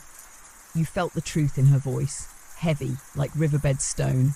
I came to see if the memory was still alive, if it still sang, if the walls still listened. You opened the book, let her see the words, the drawings, the fingerprints. Her eyes softened. It is enough, she whispered. Then from beneath her cloak she drew something small, a circle of iron threaded with gold.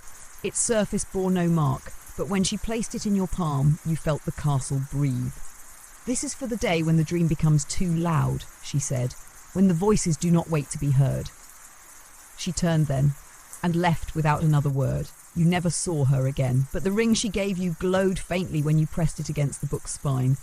The castle continued to awaken, and you, the keeper, continued to remember, not only for the walls, not only for the voices, but for what was coming, for the memory not yet written, for the veil that would soon lift again, wider this time, and for the silence you knew would not stay silent much longer. The days lengthened. Light poured more boldly into the high windows, lingering longer on the stone floors, casting gold upon the flags of old families and banners whose sigils had long since faded from history's lips. The castle, once shrouded in frost and memory, now opened itself to warmth, but the warmth did not banish the silence. It deepened it. The kind of silence found in old libraries and candle-lit cathedrals. Not emptiness, but reverence. The stillness of something being kept. You continued your walks. Each morning began before dawn, each step measured, each gesture considered. The book grew heavier in your hands, not with weight, but with presence. Sometimes it warmed, sometimes it pulsed. Once, as you paused near the eastern wall that had never been breached, it whispered without opening, "Do not walk this way today." You listened, and you turned. A stone fell from the tower moments later. Ellen drifted between spaces now. She worked when the castle needed her. She spoke when silence had said enough. Her eyes glimmered with something not quite human, not cold, not distant, but eternal. She no longer dreamt in words, she told you one morning, only in colours. Crimson like a wolf's breath, she whispered, blue like the pause before thunder. You asked if she was afraid. She looked at you gently and said, "Not when I remember." The orchard began to bloom again, but not with apple or plum, not with pear or cherry. The trees bore strange blossoms, delicate, pale as bone, edged in silver. No one tended them, no one watered their roots, and yet they thrived. Rowan called them memory flowers, and though no one had named them before, the castle seemed to agree. At dusk the petals shimmered, at dawn they hummed. It was near these trees that Rowan found the second ring. Half buried in soil, its metal scorched black, its surface smooth, no mark upon it, no history. And yet, when you held it in your hand, the book opened on its own, a blank page darkening with ink. The ring belongs to the one who walks beneath without asking. Do not return it to the light. So you buried it again, deeper, Rowan watched and said nothing. You began to see echoes in the mirrors, not reflections, not tricks of light. Echoes. Moments caught between time. In one mirror, you saw a boy running down the hall. Not Rowan, but someone much older, dressed in the style of another century. In another, you glimpsed a woman holding a candlestick, whispering to someone you could not see.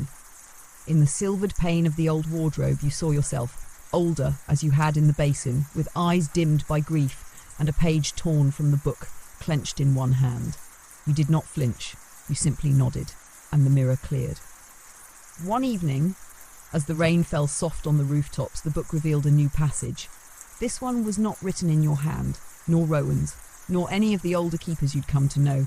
It was unfamiliar, and it simply said, "The Tower of Breath is no longer sealed." You felt the air shift around you, not a tremble, just a sudden awareness, as though the castle had turned its gaze. You did not know the Tower of Breath. No servant did. No noble spoke of it.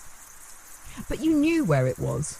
You had passed it hundreds of times, a door with no handle behind the scriptorium, a place where parchment was copied and sealed, where silence was law and candles burned low into the night. The door had always been locked, unremarkable, just a wall pretending to be a way. But now it breathed. You waited until moonrise. Then, with the book in hand and Rowan close behind, you walked the long corridor toward the scriptorium. Your steps echoed like slow rain. No one stopped you. No one stirred. The door was ajar, only slightly, enough to reveal a thin slice of darkness beyond. You placed your hand on the wood. It was warm, not with fire, but with breath. You opened it. The air inside was heavy and clean, as though untouched for years, yet free of dust or mould. A single staircase curved upward, narrow and steep, its stones worn smooth by centuries of forgotten steps. You climbed. Each turn grew quieter. The sounds of the castle faded. Even the sound of your own breath seemed softened, as though muffled by cloth. When you reached the top, the room opened like a lung, wide, hollow, silent. At its centre stood a single object, a bell, no larger than your palm, carved from glass the colour of smoke. It sat on a wooden pedestal, unguarded, unchained. But around it, carved into every inch of the floor, were words. Not in your tongue, not in any tongue. You could not read them. But your bones understood them. Rowan stepped forward, stopped just at the edge of the circle. Is it a warning?" he whispered. You stared at the bell. "No," you said softly. "It's a memory, waiting to be rung." He looked up at you. "Will you ring it?" You looked down at your wrist. The red thread had grown brighter, not glowing. "Calling!" "I will," you said, "but not tonight." You turned, and the bell did not ring. But in your heart, something began to stir. A note long held, waiting for release, and the castle for a breathless moment listened with bated breath. You did not sleep that night.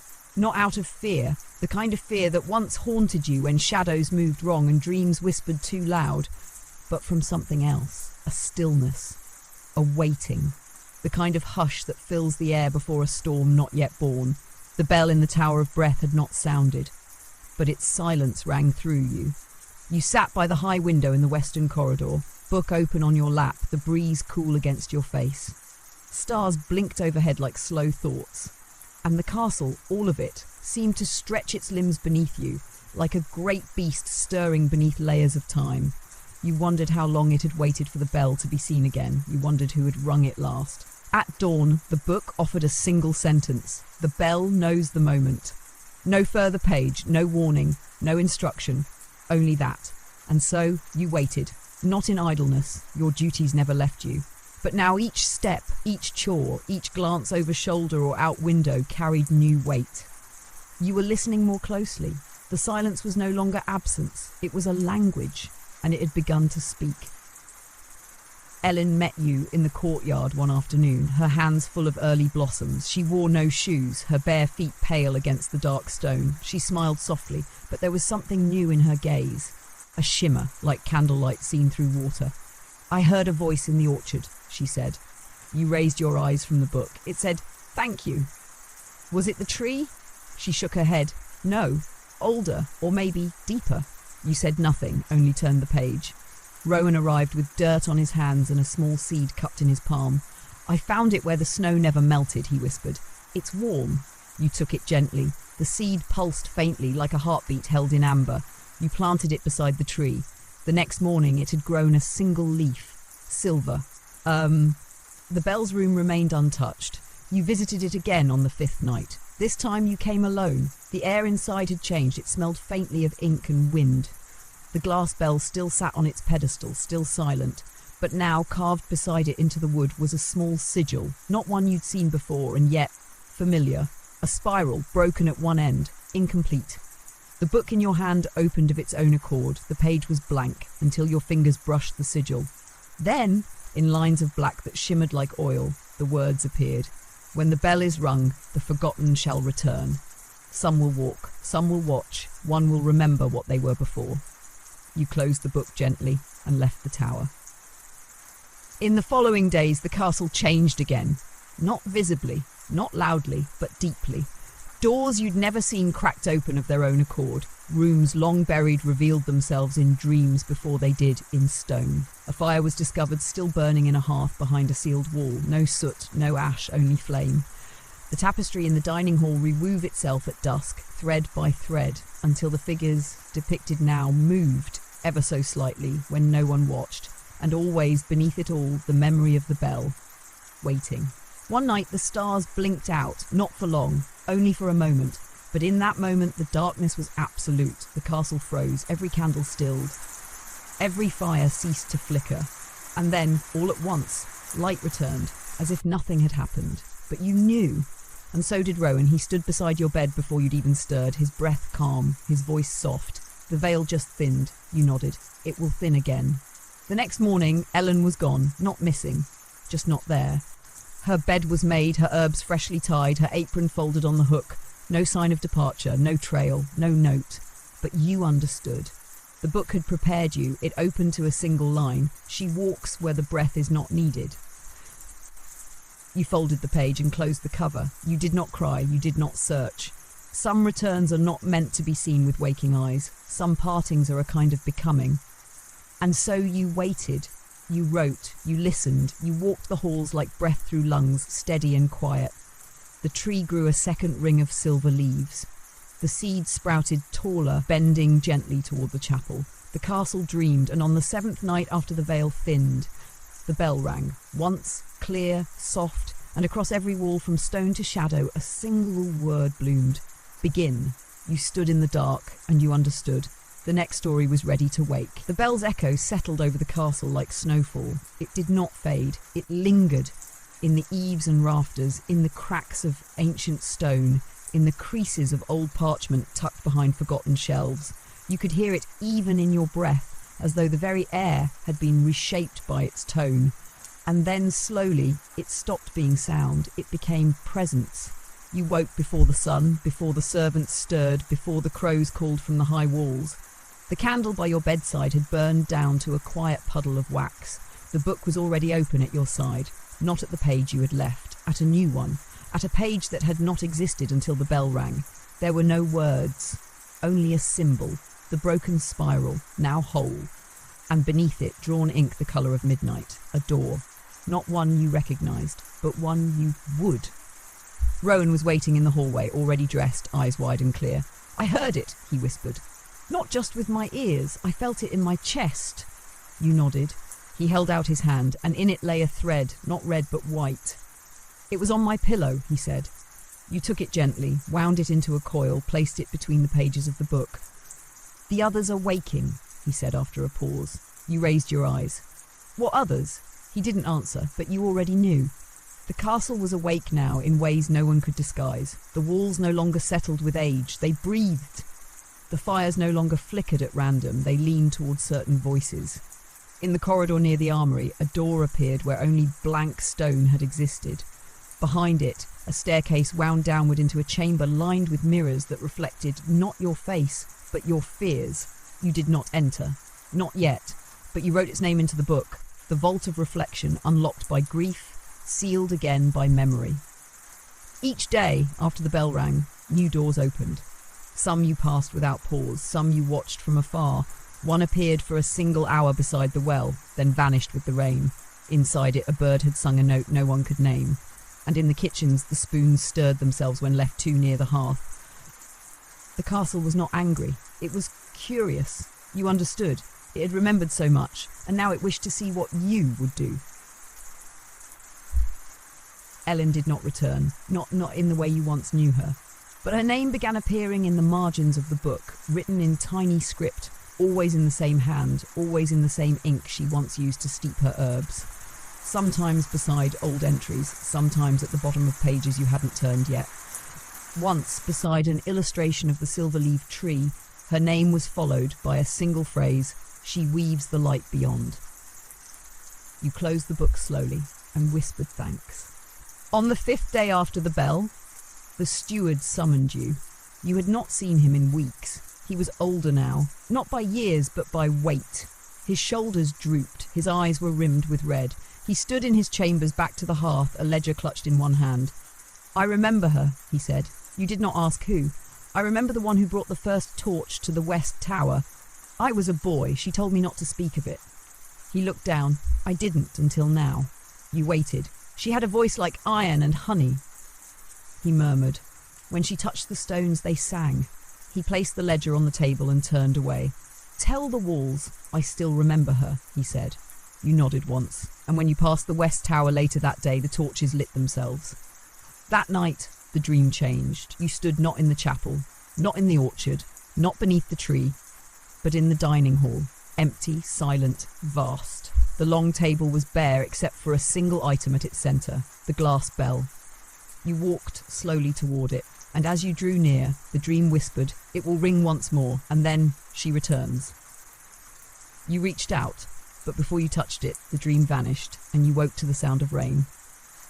Rowan stood by the eastern window watching the horizon. "She's coming," he said without turning. "Who?" He pointed, and far across the fields, barely visible through the mist, a figure on horseback approached. Cloaked in grey, no banner, no companions, just her.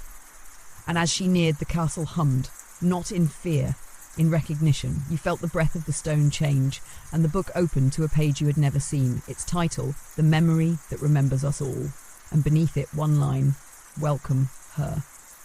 So you waited by the gate, and as the rider passed beneath the arch, the castle's voice rose in your chest, not as words, but as song. An old lullaby sung to the walls, long before your time. The rider stopped, lifted her hood, and Ellen smiled at you, but her eyes were stars. Ellen dismounted without a word. She moved as if the earth beneath her remembered her footsteps, and perhaps it did. Her cloak, once the colour of sun-washed linen, now shimmered in tones of dusk and ash, catching light that wasn't there. Her hair fell longer, threaded with silver strands that hummed gently when the wind passed. But it was her eyes that held you still. Not their colour, that warm, familiar brown, but what lay behind them. As if she had seen something beyond the veil and it had seen her in return, she placed her hand on the castle gate. The stone glowed beneath her touch, a faint golden light blooming and fading like breath. And just like that, the gate opened wider, not because it needed to, but because it welcomed her. You stepped forward. "Ellen," you whispered. She smiled gently, like a bell rung from a far tower. "I've come back," she said. The castle received her like a returning queen. Torches flared as she passed. Curtains lifted without wind. The old crows on the upper ramparts called once, then fell silent. Not in fear, but in respect. The stone beneath her feet felt warmer, more certain, as if aligning itself to her presence. She did not return to her bed in the servant quarters. She did not seek the kitchens or the herb room.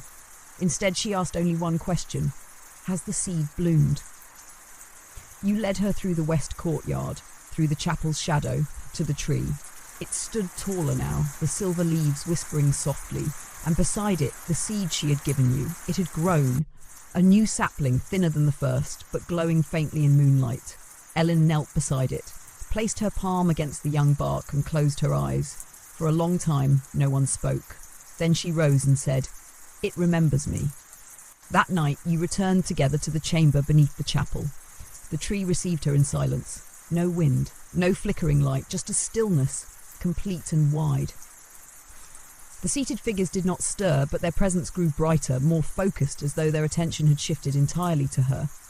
Ellen walked among them, one hand tracing the carved edges of the chairs, her fingers gentle, reverent.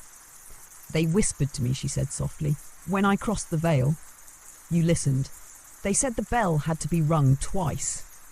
You frowned. But it's already spoken once. Ellen turned to you, her face lit from within. That was only the memory. Her hand reached into the folds of her cloak, and from it she drew a second bell. Not glass, but silver, dull, tarnished, etched with the same broken spiral. You took a step forward. Where did you?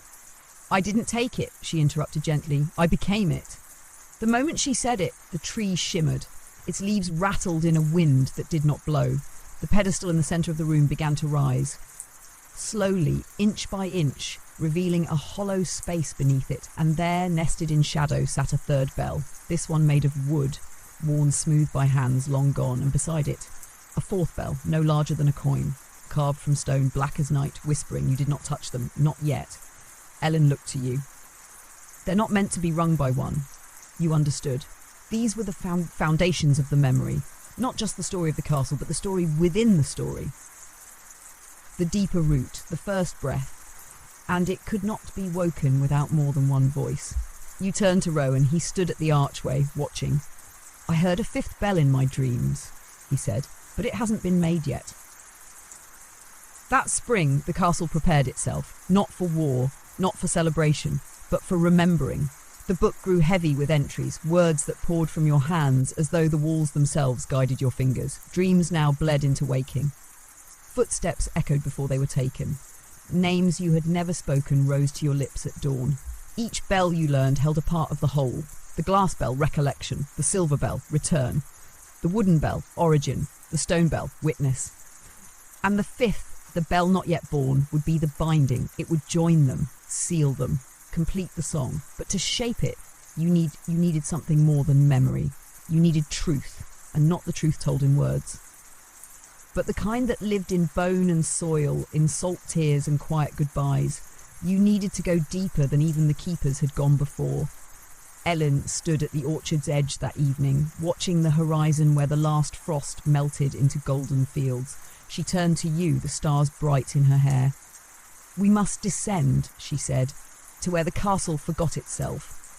And though the stone beneath your feet remained still, you felt it again. That old, slow breath of the place, as it remembered the way down.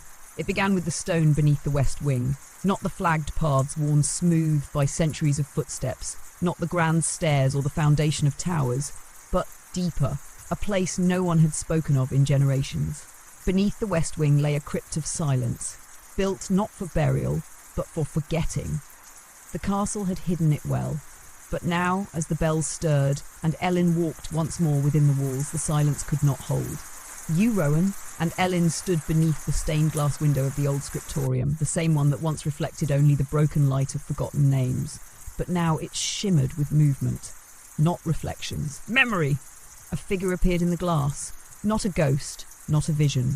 A child, small, barefoot, eyes dark as dusk. She looked at you through the glass, raised one hand and pointed down. The descent began at dusk. You followed the trail revealed only by moonlight, symbols etched faintly into the stone, invisible by day, glowing with the pale fire of memory when the sun fled. The red thread around your wrist, now faded and fraying, pulsed with each step you took. Ellen led. She did not hesitate. Rowan followed behind, silent, one hand pressed always against the wall, as though listening through the stone itself. The passage narrowed, became colder. Not the cold of wind, nor of death, but of something sealed. The silence changed. It thickened. You reached a small door, no larger than a cupboard covered in dust, ringed with moss that had no root. There was no keyhole, no latch, only a phrase, etched into the lintel above in the oldest language you had yet seen, a tongue made of lines and breath, of curves shaped to hold silence. Ellen read it aloud, and the door opened. The chamber was round, low-ceilinged. Its walls were covered in mirrors, but not of glass. These were pools of still water, set into the stone like windows into another time. You saw flickers in them, moments you had not lived, moments the castle had. A woman in a cloak made of feathers, weaving bells into the roots of a young tree. A child offering her shadow to the fire, whispering a promise to always remember. A boy burying a song in the floorboards. And a face, your face, in an age not your own, staring back with eyes full of dust and stars. Each mirror, held a piece of the castle's memory, not written. This place was the womb of memory, the place the castle had once forgotten and now it remembered, because you were here, because the bells had spoken. In the centre of the chamber stood an altar, simple, wooden. Upon it rested a single item, a seed, black, smooth. It pulsed faintly, not alive, not dead, waiting. Rowan stepped forward. He did not ask permission, he reached for it with both hands. And as his fingers touched the seed, the chamber shook. Not violently, not with fear, but with awakening. Dust lifted from the walls, the water in the mirrors rippled. A low hum rose, not from the altar, but from within you. The seed bloomed, not with petals, with sound, a single perfect timbre, not loud, but true. And around you, the mirrors changed, no longer flickers of the past. Now they showed the present, servants sleeping, guards blinking at lanterns, nobles dreaming restless dreams, the castle breathing. And one mirror near the far wall showed something else. A bell, not yet formed, floating above Rowan's palms, spinning slowly, made of wood, silver, glass, stone, and something else, something new. Ellen whispered, the fifth bell, the one not born of the castle, the one born of the keepers. Rowan turned to you, the bell resting in his hands. Its surface shimmered, not with light, but with memory not yet made. It was silent, not mute, expectant. You reached out, and Ellen laid her hand beside yours. 3 hands, 3 threads, 3 voices. The bell warmed, a breath passed through the chamber, and every mirror showed the same thing: the orchard, the tree, and beneath it, a door, one that had not been there before. A door with no handle, no latch, no hinges, only a single word carved into its centre. Now. You returned before the sun rose. The castle was quiet, the orchard still, and beneath the silver-leaved tree, the grass had parted. A stair now descended into earth, wrapped in roots and lit by a soft glow. You stood at its edge. Rowan held the bell. Ellen whispered, "It's time." You did not speak. You descended, and the castle, which had waited lifetimes for this moment, exhaled. The final memory was ready to be found. The stair beneath the orchard was not made of stone. It was made of root. Thick tendrils, gnarled and ancient, wove together in perfect steps, as if the tree itself had grown this path for you, stretching down through centuries of soil and silence. With every step, the air grew denser, not with dust, but with presence. The feeling of eyes that had no body, voices that had no tongue, watching and waiting. You held the book to your chest. Rowan descended beside you. The fifth bell cradled in both hands like an ember that hadn't yet chosen whether to spark or sleep. Ellen followed, her hair shimmering with dew that hadn't fallen yet. No one spoke. There was no need. The stair spiraled deep into the earth, curving gently, steadily, like a lullaby drawn into the dark. Along the walls, small glimmers pulsed, faint lights like fireflies trapped in amber or thoughts too old to speak aloud. Each one hummed as you passed, each one remembered. And then the stair ended. You stepped into a vast chamber, not round like the keeper's hall, nor carved like the vault beneath the orchard. This place had not been built, it had been grown. The walls were curved like ribs, the ceiling high and vaulted like the inside of a great hollow tree. Roots draped down from above, shimmering with faint bioluminescence, forming veils of soft light that shifted with your breath. And at the centre of it all stood a cradle. Carved from blackened wood, it pulsed faintly, empty, but not waiting, remembering. You approached it slowly. Inside lay nothing but a depression shaped like a bell. Not a bell to be hung, or struck, or carried. A bell to be planted. Rowan stepped forward, trembling. He placed the fifth bell into the hollow. It fit as though it had always been there. The roots above began to sway, soundless and slow. Ellen moved beside you. "This is where the memory was born," she whispered. "And where it must end to begin again." You opened the book. It turned its pages on its own until the final leaf, still blank, faced the cradle. You did not write. You placed the book at the base of the wood, its spine resting against the roots. The glow intensified. Above you, a single beam of golden light pierced the darkness, casting the cradle in radiance. And then the bell rung, not by hand, not by force. It sang, a tone low and wide, resonant enough to bend the air. It moved through your bones, through the book, through the roots, through the castle. Far above, every door in the keep opened with a soft groan. Every candle flared and steadied. Every stair paused for a single breath. And every person, servant, noble, child, shadow felt something inside them stir. Not even wonder, but a quiet knowing, as though something that had always been watching, waiting, had finally spoken. The chamber pulsed with light now. The roots around the cradle began to twist inward, curling like fingers around the bell. They wove together, sealing it, cradling it, planting it deeper. You stepped back. Ellen knelt beside the cradle and pressed her forehead to the wood. "They will remember now," she whispered, "even when they don't know what they've remembered." Rowan placed a small stone from his pocket on the roots.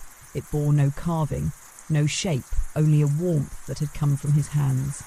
You watched as the glow began to fade, not into darkness but into rest. The cradle disappeared into the earth, and where it had been, a single blossom now grew, silver-leaved, dark-petalled, the colour of a dream not yet dreamed.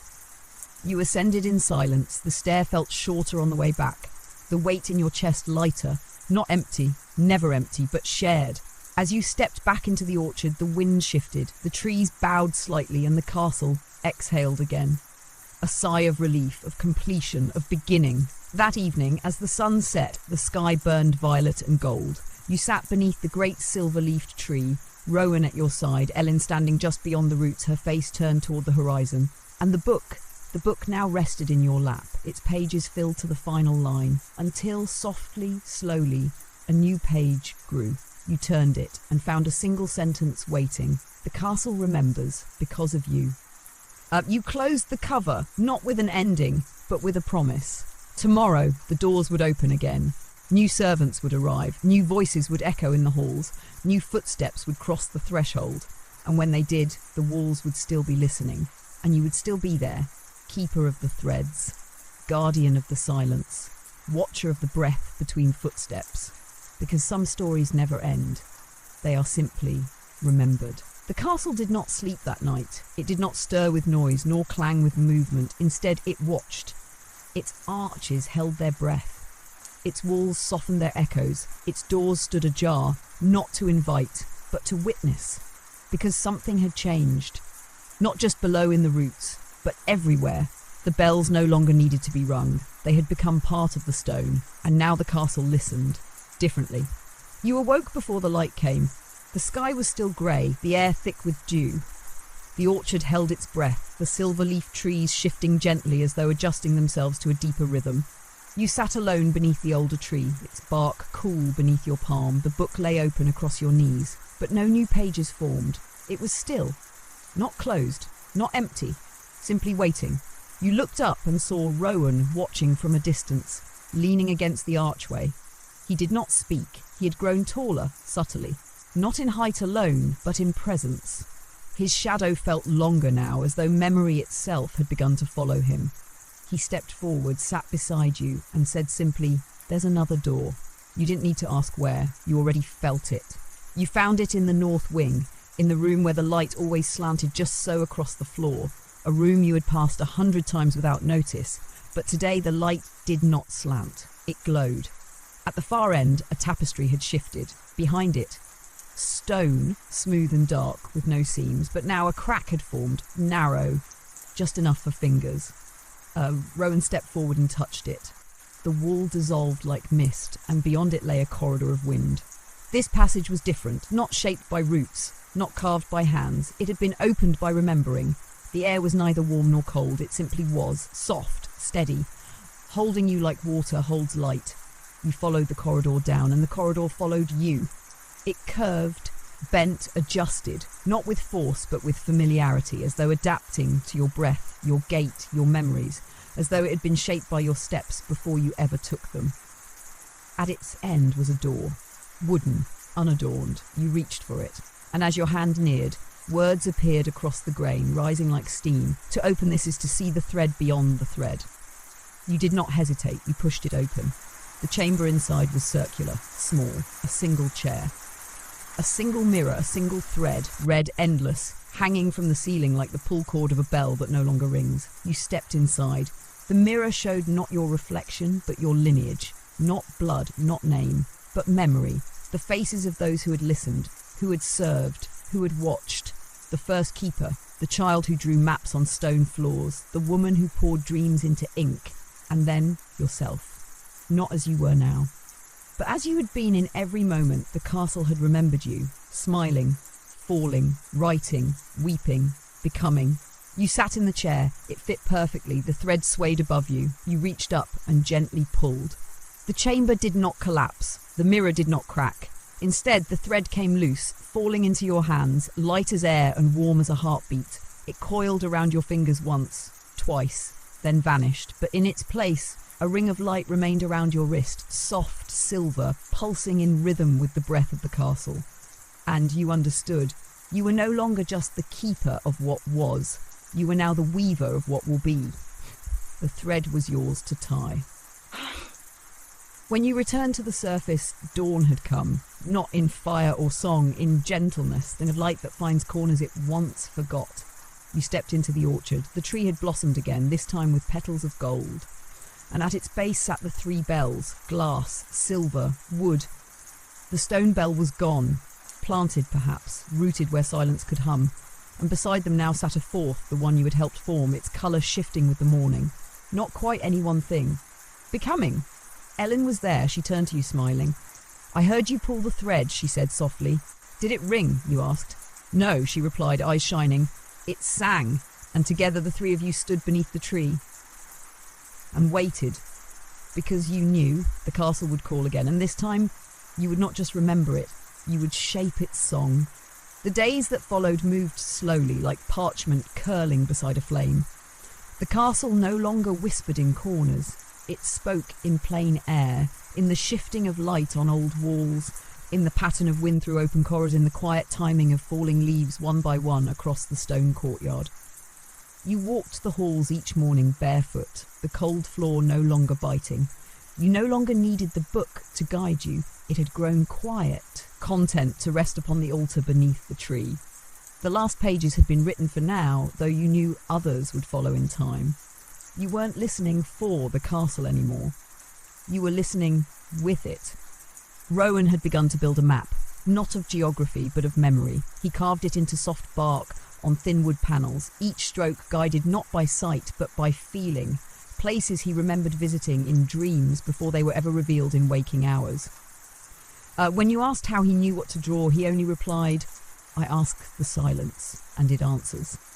Ellen helped him mark the turning points, locations where the castle's breath changed rhythm, where the walls felt closer or more distant, where the air pulsed like the beat of a hidden heart. And together the 3 of you noticed something strange. The map was circular, not perfectly so, but unmistakably curved, a spiral, a great coil winding in towards something unseen. And at the centre of it, blankness, unlabelled, unreached, yet pulling. On the 7th morning since the thread had fallen, you heard it, not a bell, not a whisper, a note, barely a breath, almost not sound at all, but there, coming not from a corridor or a room, but from beneath the very stones of the courtyard. You dropped to your knees, pressed your ear to the moss-darkened floor, and it came again, softer now, a lullaby without words. A lullaby that knew your name. You rose slowly. Rowan was already standing nearby. She's singing, he said. Ellen stepped forward, her hand against her heart. Then she's almost ready to wake. That afternoon the nobles arrived, not with trumpets, not with horses. They came quietly, like thoughts slipping back into the mind. Their carriages bore no sigils, their robes plain. But their eyes had seen the silver tree, even if they didn't know it. One among them, a pale man with weathered hands and a voice like cracked parchment, bowed low before you. I dreamed of a cradle made of root, he said, and a voice told me to come. Another, a child, no more than 7, held a stone in her fist. I saw your face in my window, even though you weren't there, she said. Ellen met your gaze. The memory is opening for them now, she said. They're not just guests, they're witnesses. And so you welcomed them, not with feasts, not with fanfare. You showed them the orchard, the tree, the bells. You let them listen, and some of them remembered. That night, Rowan brought you a piece of the map he hadn't shared before. It was drawn ink so faint it was nearly invisible, lines coiling inward like the unfurling of a fern. There's a room beneath the tree, he said, but deeper than the one we've seen. You frowned. Deeper than the cradle? He nodded. I saw it when I followed the thread in my sleep. I didn't reach it, But I heard her. Ellen, you asked. No, he whispered. The first. The first what? But you didn't ask, because deep in your chest something had already answered. The first memory, the seed from which the castle had grown, the voice that had sung the stones into place, and it was waiting to be found. So the next morning, before the sky had shed its stars, you gathered the 3 bells.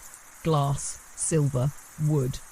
Rowan held the 4th, which no longer changed colour. Yeah. It shimmered now, in perfect harmony with the rhythm of the orchard leaves.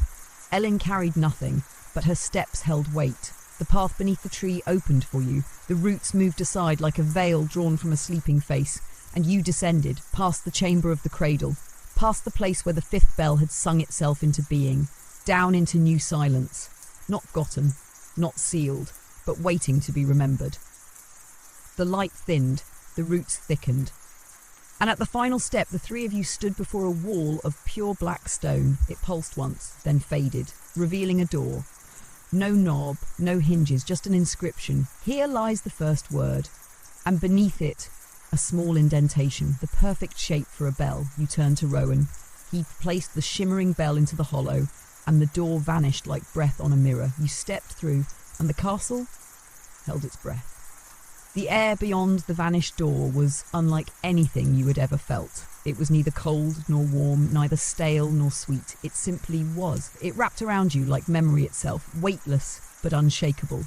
You could feel it pressing softly at your skin, 1,000 voices unspoken, resting just beneath the surface of breath. The chamber before you was vast, but not by size, by presence. It had no walls in the way that rooms do. Instead, there were pillars, impossibly tall, vanishing into darkness above. They were made of something that resembled stone, but flickered like fire and moved like smoke. Between them drifted threads, not threads of silk or hair or cloth, but of light, impossibly thin, almost invisible, curling gently through the space like strands of spun moonlight. And in the centre, floating just above the ground, was a shape, still, kneeling, shrouded in a cloak woven from the same luminous thread. The first, not of blood, not of title, but of memory. You stepped closer. The bells in your satchel, the glass, the wood, the silver, vibrated faintly. The 4th, the woven one, shimmered brighter with each pace, but you did not need to hold them up or call aloud. The chamber already knew you, and the first did too. She raised her head slowly. You saw no face beneath the hood, only starlight, woven tight into the shape of a forgotten name. When she spoke, it was not with a voice, but with remembrance. Words bloomed inside you like flowers long buried in snow. You followed the thread. You nodded. You sang the bell. Another nod. Rowan stood beside you now, wide-eyed but steady. Ellen placed a hand to her chest where the silver-leafed pouch still hung. And the first continued. Then you are ready to hold the root. The threads above you began to descend. They curled slowly downward, gathering together like a braid. Not pulled, not summoned. At their end, something began to take shape, not an object, a moment.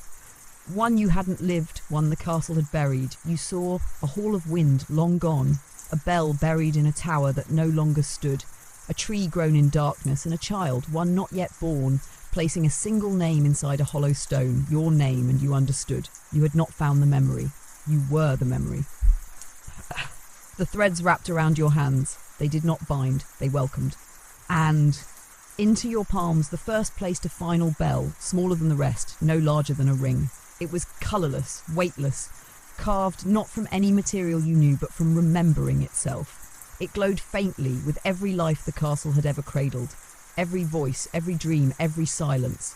You held it, and you felt everything. The scullery laughter from when you were 10, Tom's final breath, the woman in the grey cloak who said nothing but knew everything. The cat that disappeared in the laundry and returned with ivy on its back, the snow that fell before the doors opened, the words Ellen whispered before she vanished, the bell that sang itself into being, the root that remembered, the breath between pages, the hand on your shoulder when you were afraid in the dark, all of it, at once. And through it all, one word hummed like the oldest lullaby, keep. The first began to fade, not vanish, not die, just soften. As though she had finished what she came to do, as though her story was not ending, but resting, her final whisper curled around your spine. Not all memory is meant to be carried, some must be planted. and then she was gone. The pillars flickered once more, the threads returned to their slow, sacred drifting, and the door behind you, though unseen, still waited. You turned. Rowan watched you with awe, the map in his hand now glowing faintly. Ellen reached for the final bell, not to take it, but to feel it. It pulsed, and then, like the fifth before it, it sang, a single note, no louder than breath. But through the walls of the castle above, every hallway hummed in return, and far, far above, at the highest window, a curtain lifted where none had ever been. A window long sealed by dust, now open to the wind. When you returned to the orchard, the tree bowed, not its branches, its roots. They curled gently toward your feet, brushing against your boots like old friends. The silver leaves sang softly in the breeze, and beneath their music, a new blossom had opened. Golden, small. Inside it, resting gently on the petals, was a tiny thread, neither red nor white nor gold, but clear, almost invisible. You took it carefully, wrapped it once around your finger, and the castle smiled, not with lips, with warmth, with stillness, with the kind of hush that says, I know you. You stepped into the courtyard, the bells still echoing faintly inside you, the threads still wrapped around your hand, and far above the stars blinked, because they too had remembered. The morning of the 24th day rose slow and golden, like honey poured across stone. No wind stirred the orchard, no birds called from the towers. Even the silver leaves of the great tree held still, as though listening, not to a sound, but to the end of something long remembered, long carried, and finally ready to rest. You stood beneath the branches, the thread still coiled around your finger, the final bell still warm in your chest. It no longer glowed. It no longer pulsed, it simply was, not asleep, not waiting, present as you were. Rowan approached quietly, map tucked beneath his arm. His eyes were bright, but he no longer watched the world with wonder. He understood it now, or at least enough to no longer question every shadow, every whisper. He offered you the map. It had changed again. The spiral was complete, not a perfect circle, not a closed loop, but a turning that reached inward and out again, toward a new beginning, one neither of you could yet name. He smiled, and for the first time said, "We can rest." Ellen returned from the chapel where she had lit the final candle in the window, the same candle that had once burned for lost souls, for old songs, for forgotten names. Now it burned simply because it could, because it had light left to offer. She stood beside you, quiet, the silver-leafed pouch against her heart. Then she turned her face upward and whispered, "I don't think she's the castle anymore." You looked at her. She? Ellen nodded slowly. The memory, the breath, the presence. You understood what she meant, what you had called castle all these years. The walls, the stone, the voice in the silence. It was not just architecture. It was not just echo. It had always been her, a mind vast enough to dream in corridors, a heart wide enough to cradle generations, a spirit strong enough to forget and forgive and begin again. And you. All of you had not served her. You had known her and helped her remember herself. That evening the bells were placed at the foot of the tree, not buried, not sealed, just placed. The glass bell, the silver, the wooden, the shifting, and the final bell, small as a promise, quiet as breath. They sat in a circle, facing inward. The first breath, the last memory, and the silence in between. Ellen placed her hand above them. They are seeds now, and you believed her. You walked the halls one final time, not because they called you, but because you loved them. The pantry still creaked. The tower stair still groaned at the sixth step. The door behind the old tapestry still whispered, though the bell had long since rung. The castle had not changed. It had simply opened. And when you passed beneath the arch of the courtyard, when you placed your palm against the stone beside the great gate, you felt the hum again, not deep and secretive, but open, soft, like someone breathing in their sleep. You did not leave. You simply stepped outside. The field was green now, golden where the sun touched it. Far on the horizon others approached, not all noble, not all servant. Just people, some drawn by dreams, some by memory, some by a silence they had never been able to explain. They would come, and they would listen, and when the time came, they would remember. You looked over your shoulder once.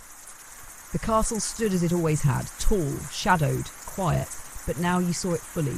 Not as a building, not even as a home, but as a being, alive. resting and ready to begin again. As the stars rose, you sat beside Rowan and Ellen beneath the silver tree. No more pages remained to write, no more doors waited to open. The book was closed, its final chapter etched not in ink, but in you. The bells would fade into the soil, the roots would grow stronger, and the silence would no longer be empty. It would be full of laughter and footsteps and dreams whispered in the dark, full of those who watched and those who listened, because the castle remembered now, not as a burden, but as a song. And you, its keeper, had finished the lullaby, for now.